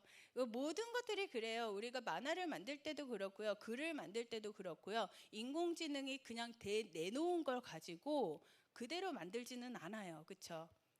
이 음악도 마찬가지예요. 딱 나온 걸 가지고 다른 프로그램을 통해서 내가 좀 더 넣고 싶은 그런 효과라던가 아니면 박자를 조금 변형을 시킨다던가 그런 식으로 해서 조금 나의 크리에이티브가 들어가도록 해서 만들어낸 것들은 괜찮다고 합니다. 현재는 괜찮습니다. 이게 지금 인공지능 관련해서 저작권법은 아직까지도 아무도 정리가 안 되어 있기 때문에 지금은 괜찮다고 하니까 저는 만들었을 뿐입니다. 네, 나중에 안 된다고 그러면 내리면 되죠. 하지만 저는 지금 현재의 룰은 잘 지키면서 만들고 있다라는 말씀이 드리겠고요. 이 정도까지 해보니까 이런 질문 진짜 많이 들어요. 어떤 질문일까요? 뭐 다들 생각하고 계시는 그거예요. 그러니까 저작권 아니면은 이게 정말 창작물인가? 그런 부분들에 대해서 많이들 질문들을 하실 텐데요. 당연히 걱정이 되죠. 실제적으로 이 인공지능 때문에 일자리가 굉장히 변혁을 이루고 있습니다. 그래서 아까 잠깐 말씀을 해주신 것 중에서 이제 좀 그 컨셉 아트라던가 아니면은 정말 간단하게 구현이 될 수 있는 그런 부분들에 대해서는 이제 좀 사람이 아닌 인공지능을 통해서 갈 수 있는 그런 때가 된 거죠. 사실 여기 이 기사가요. 여기 이 인터뷰를 한 그분이 굉장히 유명한 카피라이터래요. 그래서 아무리 너희들이 그게 인공지능 날 띄워봐라 나보다 좋은 카피라이터 나오나? 광고는 카피라이터가 생명이잖아요. 그 한 줄 두 줄의 그 영향력. 그래서 자기는 괜찮다고 생각을 했는데 어느 순간 자기가 탁 잘린 거예요. 어떻게 날 자를 수가 있어? 라고 했는데 회사에서는 일단 좀 효율을 생각을 한 것 같아요. 조금 퀄리티가 낮더라도 일단 나중에 수정하면 되니까 그냥 처음부터 끝까지 고급 인력을 쓰기에는 부담이 간다라는 그런 입장인 거죠. 이게 뭐 여기뿐만이 아니라 모든 부분들에 대해서 이렇게 흘러갈 거라고 생각을 하고 있고요. 지금 아마존에서도 난리가 났죠. 그러니까 지금 그 물류를 그 구분을 하는 사람들 거의 뭐 몇만 명 정도가 막 지금 일자리가 잃어질 위기에 처했다라고 하는데 그 아마존에서는 그런 얘기를 하더라고요. 이게 지금 일자리가 한 10,000개, 20,000개 없어지더라도 새로운 일자리가 지금 이것 때문에 한 17,000개가 생겼다. 그러더라고요. 어쨌든 이것들을 관리를 하고 그리고 조금 더 고급적인 일들을 할 수가 있는 부분들이기 때문에 사실 우리가 저희 학생들이 가끔가다 물류창고에서 일을 하는 친구들이 좀 있거든요. 굉장히 힘든 거 압니다. 그리고 저도 이제 직접 해보지는 않았지만은 까대기라는 만화, 그러니까 만화를 통해서 좀 간접적으로 체험을 하고 그런 부분들이 있는데요. 그게 정말 사람이 할 일인가? 정말 더워 죽겠는데 이거 모든 것들을 포기하고 화장실도 못 가면서 이거 물류를 뭐 이렇게 뭐 구분을 하는 그런 단순한 작업인 거잖아요. 그러니까 이런 부분들이 아마 나중에는 인공지능으로 좀 대체가 되지 않을까. 그리고 산업에서 좀 이렇게 위험군이 있는 그런 부분들은 좀 이런 쪽으로 대체가 되지 않을까 그런 생각을 하게 됩니다. 어쨌든 사람들은 좀 더 안전하고 우리가 할 수 있는 최선의 것을 찾아가는 인류잖아요. 예. 논문도 챗GPT로 공동 저자가 이미 생겼어요. 그리고 어떤 교수님들은 이제 챗GPT를 좀 적극적으로 장려를 하시는 분들도 있고, 어떤 분들은 절대 안 돼라고 해서 이제 우리는 필기로 시험을 봐야지 되겠어라고 하시는 분들도 계시고, 이게 굉장히 입장 차이가 다들 다른 것 같습니다. 실질적으로 지금 저기 챗GPT가 저기 공동 저자의 이름이 올라간 것을 볼 수가 있어요. 정말 걱정이 많이 되죠. 하지만 저도 한번 사용을 해보니까 이게 걱정을 한다고 뭐 얘한테 전체적으로 다 시킬 수 있는 것들은 절대 아니더라고요. 자, 사진 이 이야기는 이제 한 뭐 연초부터 이런 얘기를 많이 들으셨기 때문에 너무 당연하다고 생각을 하시겠지만은 이 예술의 위기가 처음 왔었을 때는 이제 사진기가 생겼을 때라고 얘기를 했죠. 그리고 지금 AI가 시작을 하면서 일자리가 위협을 받고 있습니다. 하지만 우리는 지금 계속해서 이 역사는 되풀이가 되는 것 같아요. 어쨌든 어떤 포인트에서 얘가 생겼으면은 그 이후에 다른 것들이 더 만들어지는 거는 지금 우리가 충분히 경험을 하고 있다고 저는 생각을 합니다. 그래서 우리 만화 쪽으로 한번 볼게요. 지금 포토샵이 시작을 하면서 사실 그 처음에 그 펜과 잉크로 만화를 그리시는 작가님들이, 만화가 분들이 이게 예술이야 라고 얘기를 했던 적이 있었습니다. 그렇게 먼 얘기도 아니었어요. 왜냐하면 저도 펜과 잉크로 만화를 시작을 했으니까요. 다행히 지금 부산 만화 웹툰 페스티벌에서 그 타임머신이라는 주제로 옛날 대학에서 배웠었던 그 부스를 구현을 한 부스가 있다라고 하는데, 꼭 한번 가서 옛날에는 이렇게 만화를 그렸었구나 라고 한번 보셨으면 좋겠습니다. 자, 그렇게 만화를 그리다가 이게 프로그램이 생긴 거예요. 그러다 보니까 이제 사라진 업무들이 있죠. 옛날에는 지우개질을 하는 것도 처음 지우개를 들었다. 이거는 이미 한 달 차는 들어간 사람. 한 달 되기 전에는 청소를 해야지 된다고 하더라고요. 그래서 청소하면서 선배들이 이렇게 그림을 그리는구나. 그런 것들을 이제 어깨너머로 배우다가 지우개질 한번 해보겠나 그러면은 네, 제가 한번 해보겠습니다. 하지만 지우개질도 사실은 쉽지가 않습니다. 잉크가 다 마르기 전에 탁 지워버리면은 원고가 번지죠. 저도 원고가 성질머리가 좀 급해가지고 원고를 많이 이렇게 번지게 만들었었던 기억이 나는데, 거의 반나절은 이게 말려야지 지우개질을 들어갈 수가 있거든요. 근데 지금은 우리가 그런 것들을 경험을 할 기회조차 없어요. 그렇죠? 그리고 예전에는 칸 같은 것도 당연히 자선으로 그림을 그렸었고, 근데 지금 우리가 왜 칸을 손으로 그려? 이거 그냥 클릭해갖고 네모를 만들면 되잖아. 클립이 생기면서 우리는 굉장히 빠른 작업들을 할 수가 있게 된 거죠. 그래서 사라진 업무들이 예전에 있었던 거, 그러면은 지금 우리가 포커스를 줘야지 되는 거는, 그럼 앞으로 사라질 것은 무엇일까? 그런 부분들을 좀 고민을 해보시면 좋을 것 같아요. 뭐가 없어질 것 같아요? 가장 간단한 거. 그렇죠?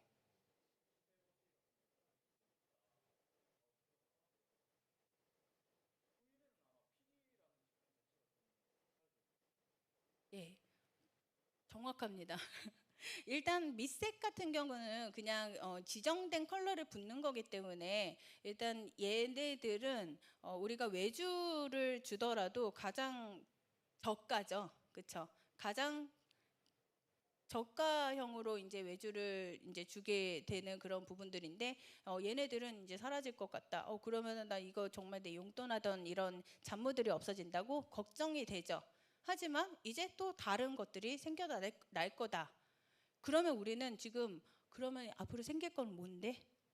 그걸 빨리 캐치를 해야지 그 다음으로 우리는 갈 수가 있다라는 거죠. 예. 지금 이따가 질문 시간에 많이 받을게요. 네.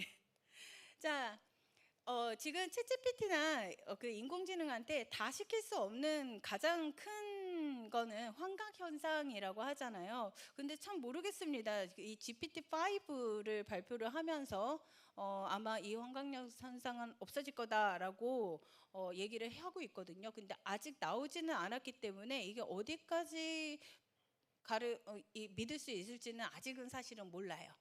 하지만 이 환각 현상 때문에 이게 모든 보고서를 사람이 직접 중간중간에 봐야지 되는 거고, 질문을 할 때마다 얘한테 수정을 시켜야지 되고, 그런 부분들이 분명히 있거든요.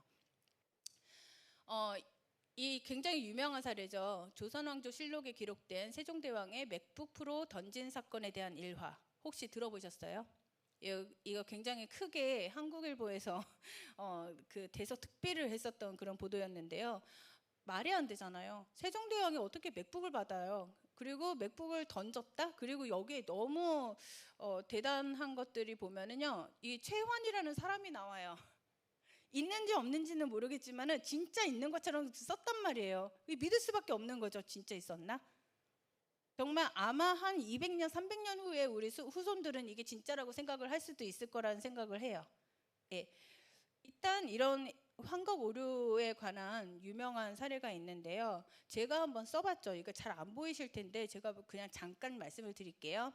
저는 제가 궁금했습니다. 그래서 챗GPT한테 강동대학교 만화애니메이션 콘텐츠학과 김한재 교수에 대해서 알려줘 라고 했어요. 그랬더니 얘가 어디 기사에서 본 것 같아요. 2017년부터 어디에서 뭘 가르치고 있으며, 그 다음에 제가 마음에 들었던 그런 구간이 있었거든요. 학생들을 열정적으로 가르치면서 굉장히 그 학업을 놓지 않고 막 굉장히 좋은 그런 부분들을 얘가 여기에, 아이고 잠깐만요, 얘구나.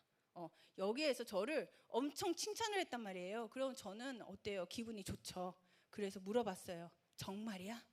그랬더니 얘가 뭐라는지 아세요? 죄송합니다. 오류가 있었습니다.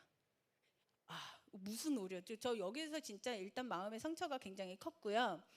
얘가 뭐라고 그랬냐면은 2017년에 맞는 거 맞아요. 그리고 지금 저를 이제 촬영을 해주고 계시는 김종익 교수님이 계십니다. 저희 학과장님이세요. 여기에 김종익 교수님이 나오더라고요. 예, 저는 시키지도 않았는데 어디에서 갖고 왔어요. 그래서 김종익 교수님이 거기 교수님이시고 조 교수는 아직 교수가 아닙니다 라고 얘기를 하더라고요. 진짜 아니 그 정말이야라는 얘기는요, 어떤 의미예요? 인간적으로? 재확인이죠. 그쵸? 저는 그 칭찬에 너무 기분이 좋아서 재확인을 하고 싶었는데 미안 이라고 얘기하니까 와, 진짜 그 정내미가 뚝 떨어지더라고요. 그래서 한번 고민을 해봤죠. 얘가 왜 이럴까? 그랬더니 얘가 프로그램 상으로 사람이 뭔가 질문을 하면은 얘가 오류가 있기 때문에 질문을 했을 거야 라고 짐작을 하게끔 만들었었던 것 같아요. 그래서 그런 부분에 있어서 이제 얘가 그렇게 막 이제 인간적인 그런 프로그램은 아니었더라. 지금은 또 모릅니다. 얘를 요즘에는 진짜 사람처럼 대화를 하게끔 만드는 부분들도 있거든요. 그걸 요즘에 제가 좀 재미있어가지고 만들고 있는데 그거 아직 딱히 저한테 맞춤형은 아직 안 나온 것 같아요. 그래서 제가 빙하고 다른 바드하고 좀 시켜봤었어요. 그랬더니 이게 완전히 정확한 것들은 알려주지 않더라. 모르더라. 그리고 아시잖아요. 2021년 이전의 것들은 얘는 이후의 것들은 아직 학습이 되지 않았습니다 라고 얘기를 하기 때문에 근데 요즘에 최근에는 2021년 것들도 나와요. 조금씩 학습을 하고 있는 것 같습니다. 그런 부분들이 있고요. 자, 그럼 우리 솔직해집시다. 제가 아까 처음에 시작을 하자마자 이제 쭉 얘기했었던 거, 예전에는 이랬고 지금은 이랬고, 정말 요즘에 우리가 마음만 먹으면 할 수 있는 게 너무 많아요. 이미 우리는 그 포토샵으로, 그리고 클립 스튜디오로, 그리고 스케치업으로 만화를 많이 이용을 하고 있습니다. 그러면은 우리 여기에 계시는 분들 얘네들 다 잘 하시나요? 여기에 있는 옵션들 다 아세요? 저 사실 잘 모르거든요. 3D 좋은 거 알아요. 근데 저는 3D를 진짜 싫어해요. 좌표를 읽는 게 너무 싫어요. 가로 세로 이거. 제가 왜 어떻게 공대를 갔는지 모르겠지만은 어쨌든 그게 싫기 때문에 제가 아무리 이 프로그램을 갖다 주고 그래도 잘 사용을 못 합니다. 제가 스케치업 그 소스를 어마어마하게 많이 샀거든요. 그 텀블벅에서요.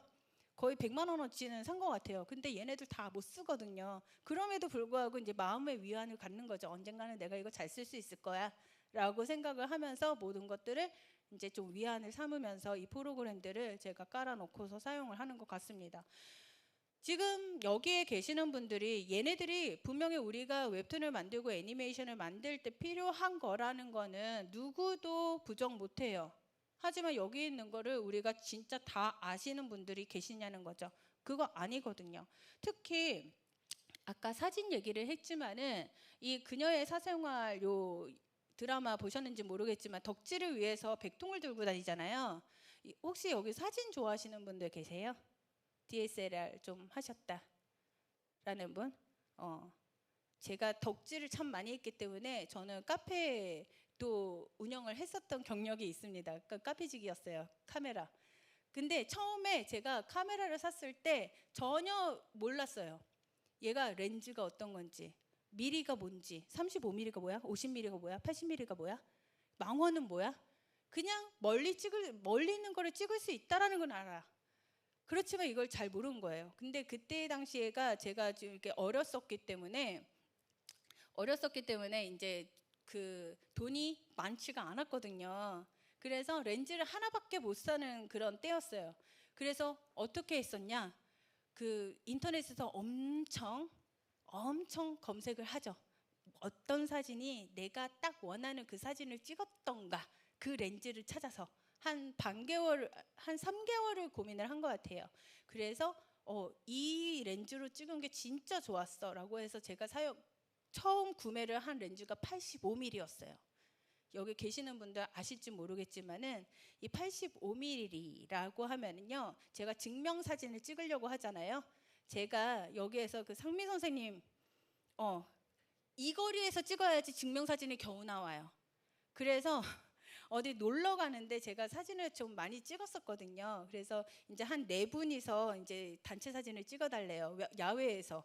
그래서 그럼 잠깐만요. 그리고 저는 절로 한 50m를 달려갔단 말이에요. 그랬더니 어디 가세요? 그럼 우리가 나와요? 예, 이렇게 해야지 나와요. 제가 몰랐거든요. 그래서 사실 우리가 도구가 있더라도 얘를 잘 사용하는 방법을 모르면은 못 씁니다. 제가 아까 스테이블 디퓨전을 이제 공부를 하고 있다라고 얘기를 했잖아요. 책을 만들고 있는데 얘가 파면 팔수록 자꾸만 새로운 게 나와요. 그래서 내가 이거 알고 있는 게 맞는가?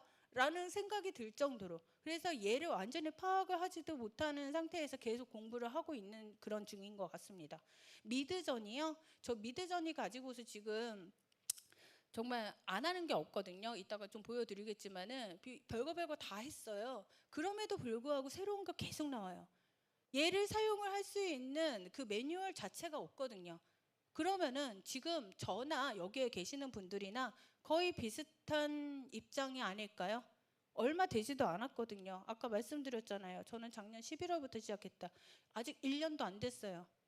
그리고 지금은 옛날에 그렇게 골머리를 쏘으면서 이거를 어떻게 해볼까라고 고민을 했었던 거 이미 그냥 명령어 몇 개면 되는 그런 시대거든요. 오히려 지금 들어오시는 게 가장 빠릅니다. 자, 좀 놀아본 사람들이 그럽니다. 물어보는 것을 잘 해야지 된다고요. 이게요. 사실 이게 옛날에 그 영화 허라는 데에서 이게 정말 인공지능하고 대화를 해서 내가 사랑에 빠질 수 있을까? 그런 것들을 이제 상상을 하던 그런 때가 있었고요. 이루다라는 애가 딱 나오면서 실현이 됐었죠. 그리고 지금은 현실이 됐어요. 이건 진짜 내가 사용을 하는 게 됐네? 라고 했죠. 사실 얘가 이슈가 있었어요. 이루다가. 그쵸? 근데 이 이루다의 이슈가 얘가 만들었어요? 사람이 만들었어요. 이 도구를 어떻게 우리가 잘 못 사용을 했기 때문에 그러한 이슈들이 만들어진 거죠. 그래서 기술은 잘못이 없다. 이거는 사람이 잘못 썼기 때문이다. 인 거거든요. 그래서 사실은 인간을 규제를 해야지 됩니다. 제가 생각했을 때. 그래서 그런 부분들. 그리고 우리가 맥락이 없는 질문은요, 우리도 못 알아들어요. 친구하고 막 대화를 하고 있는데 앞에 있는 친구가 뭐라고 얘기하는지 도저히 못 알아들을 때가 가끔 있었을 거예요. 그게 이 명령을 하는 거하고 거의 일맥상통하거든요.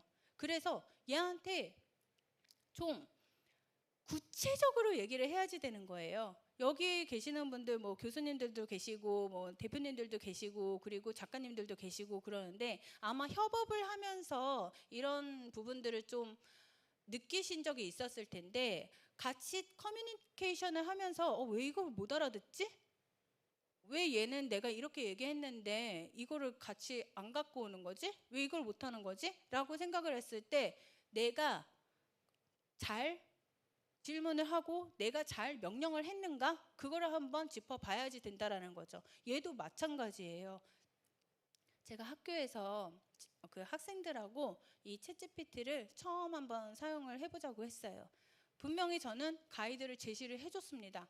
얘는 이야기를 만들 때는 요런 부분들을 좀 학습을 하고 그 다음에 넘어가면은 쉬워. 라고 해서 가이드를 처음 함에도 불구하고 좀 따라오는 친구들은 좀 잘 나왔어요. 근데 나는 창의적으로 하겠어. 라고 하고서 얘를 그냥 노려보고 있는데 뭐라고 물어봐야지 될지 전혀 모르겠는 거예요. 그러다 보니까 얘는 정말 내가 어떤 목표를 가지고서 그 챗GPT한테 물어봐야지 되는지 그런 부분들을 전혀 고민을 하지 않고 물어보니까 너는 어디에 사니? 너는 사람하고 같은 거니? 아니면은 지구는 진짜 멸망할까? 막 그런 거를 물어보는 거죠. 근데 챗GPT가 처음에는 이렇게 좀 교과서적인 답변들을 많이 했거든요. 근데 이게 하도 그런 사람들이 많은가 봐요. 그래서 나중에는 이게 되게 변형된 답변들이 많이 나오기는 하더라고요. 그리고 이 챗GPT가요, 사용을 하는 사람에 따라서 답변을 하는 게 굉장히 달라요. 저는 사실 좀 이렇게 무성의하게 툭툭 던지거든요. 근데 어떤 분은 이게 챗GPT한테 뭔가 이렇게 막 쓰고서 맨 마지막에 이렇게 쓴대요. 나 이것 좀 해주세요. 제발요. 제발요.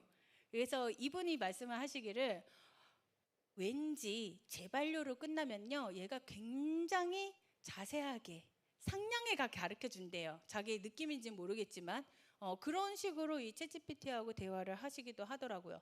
그리고 솔직히 이게 우리가 인터넷 용어라든가 좀 은어라든가 그런 나쁜 말들을 섞어서 하면은 얘도 나쁜 말 합니다.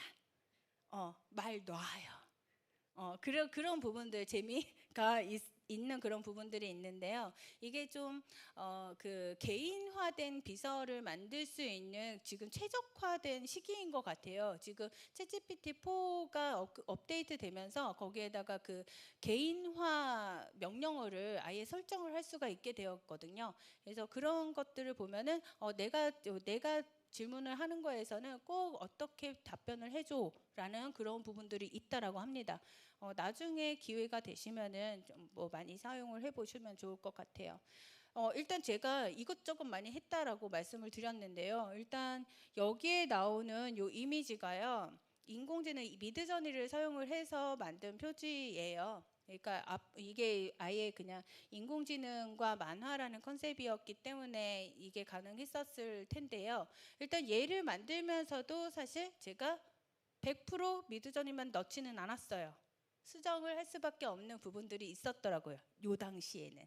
그러니까 그런 부분들도 있었다. 그리고 로고 디자인, 그러니까 제가 굉장히 많은 인공지능 툴들을 한번 만들어 봤었는데요. 사실 이거를 만들 때만 해도 로고 디자인은 얘가 제일 예쁘게 나왔어요. 사실 얘가 제일 예쁘게 나왔었거든요. 얘가 그 이디오그램이라는 이 프로그램이요, 사실 요 로고만 만드는 게 아니라 굉장히 여러 가지 그 이미지들을 다 만들 수가 있는데 로고가 참 예쁘게 나왔어요. 왜냐하면 그때 당시만 해도 미드저니는 글자를 못 읽었거든요. 근데 요즘에는 조금씩 개선을 되기 때문에 그런 부분들은 아마 이제 그 간극이 없어질 거다라고 생각을 하는데요. 자, 지금 로고 디자인 얘가 괜찮다고 했었잖아요. 제가 이 위에 보시면은 요 백투더 퓨처 우리 부산 웹툰 페스티벌의 이번 슬리그잖아요. 근데 슬로건이잖아요. 얘를 인공지능으로 만들었습니다. 인공지능으로 한번 만들어봤어요. 얘를 만든 게 아니에요. 챗GPT로 만들었어요. 챗GPT가요 저번 달에 이미지 서비스를 시작을 했습니다. 그래서 제가 사실은 처음에 뭐라고 물어봤냐면은 백투더 퓨처의 타이틀을 그려줘. 정말 너무 쉽죠. 그냥 글자만 쓰면 된다니까요. 내가 얘기를 하듯이 만들면 된다니까요. 그래서 이제 뭐 어떤 이미지였으면 좋겠고 바탕은 하얀색으로 부탁해라고 얘기를 했어요. 그래 얘가 이제 그 챗GPT가 달리를 가지고 이미지를 만들거든요. 근데 얘가 카피라이트에 걸린대요. 백투더 퓨처 우리가 알고 있는 영화잖아요. 그래서 너무 유명한 그런 부분들은 내가 만들어줄 수 없어 라고 딱 단정을 짓더라고요. 저 그러면은 그렇다고 안 할 죄가 아니죠. 그쵸? 우리는 어떻게 해서든 만들어낸다. 어떻게 할게요? 일단 얘는 이제 요 뒤에 요 부분들을 이제 만들어낸 걸 보여드린 거고요. 얘를 이렇게 한꺼번에 못해? 그래? 그러면은 따로 백 따로 만들었고요. 투더 따로 만들었고요. 퓨처 따로 만들었어요. 그래서 요걸 썼고요. 요걸 썼고요. 요걸 썼습니다. 그리고 얘는 지금 그 어도비 포토샵도 베타 버전으로 인공지능 할 수 있는 거 아시죠? 예전에 눕기 따는 거 너무 힘들었었는데요. 요즘 눕기가요 한 번 클릭하면 다 돼요. 야, 내가 이거 눕기 따는 거 이것만 해도 하루 수업 했었거든요. 눕기를 어떻게 예쁘게 따냐면 말이지 얘들아 그러면서. 근데 이제 다 필요가 없어요. 그냥 클릭 한 번만 하면은 너무 깔끔하게 따져요.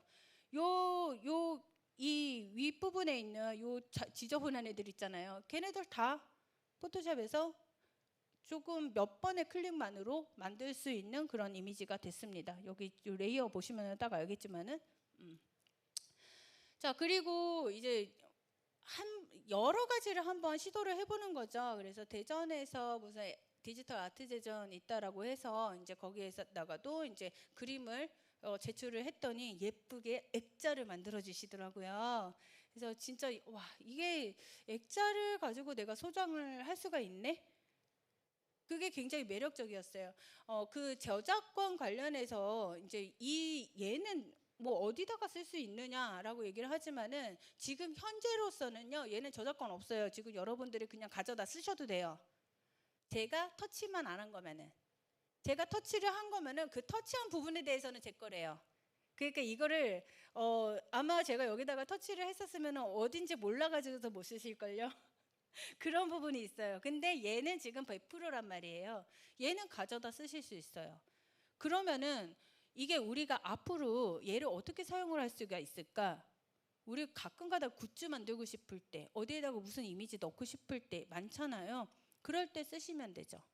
그래서 이게 이미지를 만들어 가지고 이제 소장을 할 수도 있겠구나. 그리고 내가 책을 만들었을 때 어디에다가 내가 이게 참고 이미지로 내가 사용을 할 수 있겠구나. 왜냐하면 책 만들어 보신 분들 아시겠지만은 그 이미지 하나하나 다 의뢰를 하거나 아니면은 그 원작자한테 연락을 해가지고 허락을 구해야지 되는 그런 부분들이 있잖아요. 근데 이거를 다 어떻게 찾아요? 그런 부분들이 있기 때문에 일단 뭐 예산 안에서 내가 할 수 있는 최선을 찾을 수 있는 하나의 방법이 더 생겼다라는 그렇게 이해를 해주시면 될 것 같아요. 요 챗GPT는 이제 이미 아시는 부분들이 많기 때문에 넘어갈게요. 지금 시간이 얼마 안 남아서. 이거 굉장히 도움이 되는 부분들인데요. 자, 챗GPT로 창작 이야기를 쓸 경우 제가 이 앞단에는 사실 챗GPT가 이제 위험한 부분들에 대해서 얘기를 했거든요. 근데 그 위험한 것들이 우리가 창작을 할 때는 너무 감사한 부분인 거예요. 왜냐면 우리는 어차피 허구의 이야기를 만들잖아요. 그렇죠?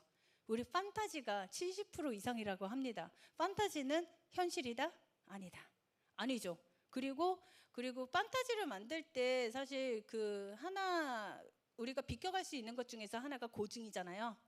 이건 판타지니까 판타지로 그냥 봐주세요라고 얘기를 할 수 있잖아요. 그래서 얘가 그 챗GPT가 이게 사실은 위험성이거든요. 챗GPT를 사용을 했을 때 위험한 부분인데요. 창작을 할 때는 얘가 도움이 되더라. 뭐냐면은 데이터가 없어요. 레퍼런스 생성해줘요. 아까 세종대왕 맥북처럼. 그리고 최환이라는 사람을 얘가 만들어줬잖아요. 있는지 없는지는 사실 제가 안 찾아봤기 때문에 모릅니다. 그리고 고민이 없이 여러 가지 이야기를 쏟아내요. 정말 답변이 말도 안 되는 답변들도 많습니다. 이게 뭐냐면요. 제가 옛날에 그래픽 수업을 들었을 때 제일 힘들었던 수업이 과제가 뭐였냐면은 이게 네모를 100칸을 만들어요. 그리고 주제를 줘요. 그 주제에 맞게 이 안에 이미지를 채워넣어. 라는 그 과제가 있었어요.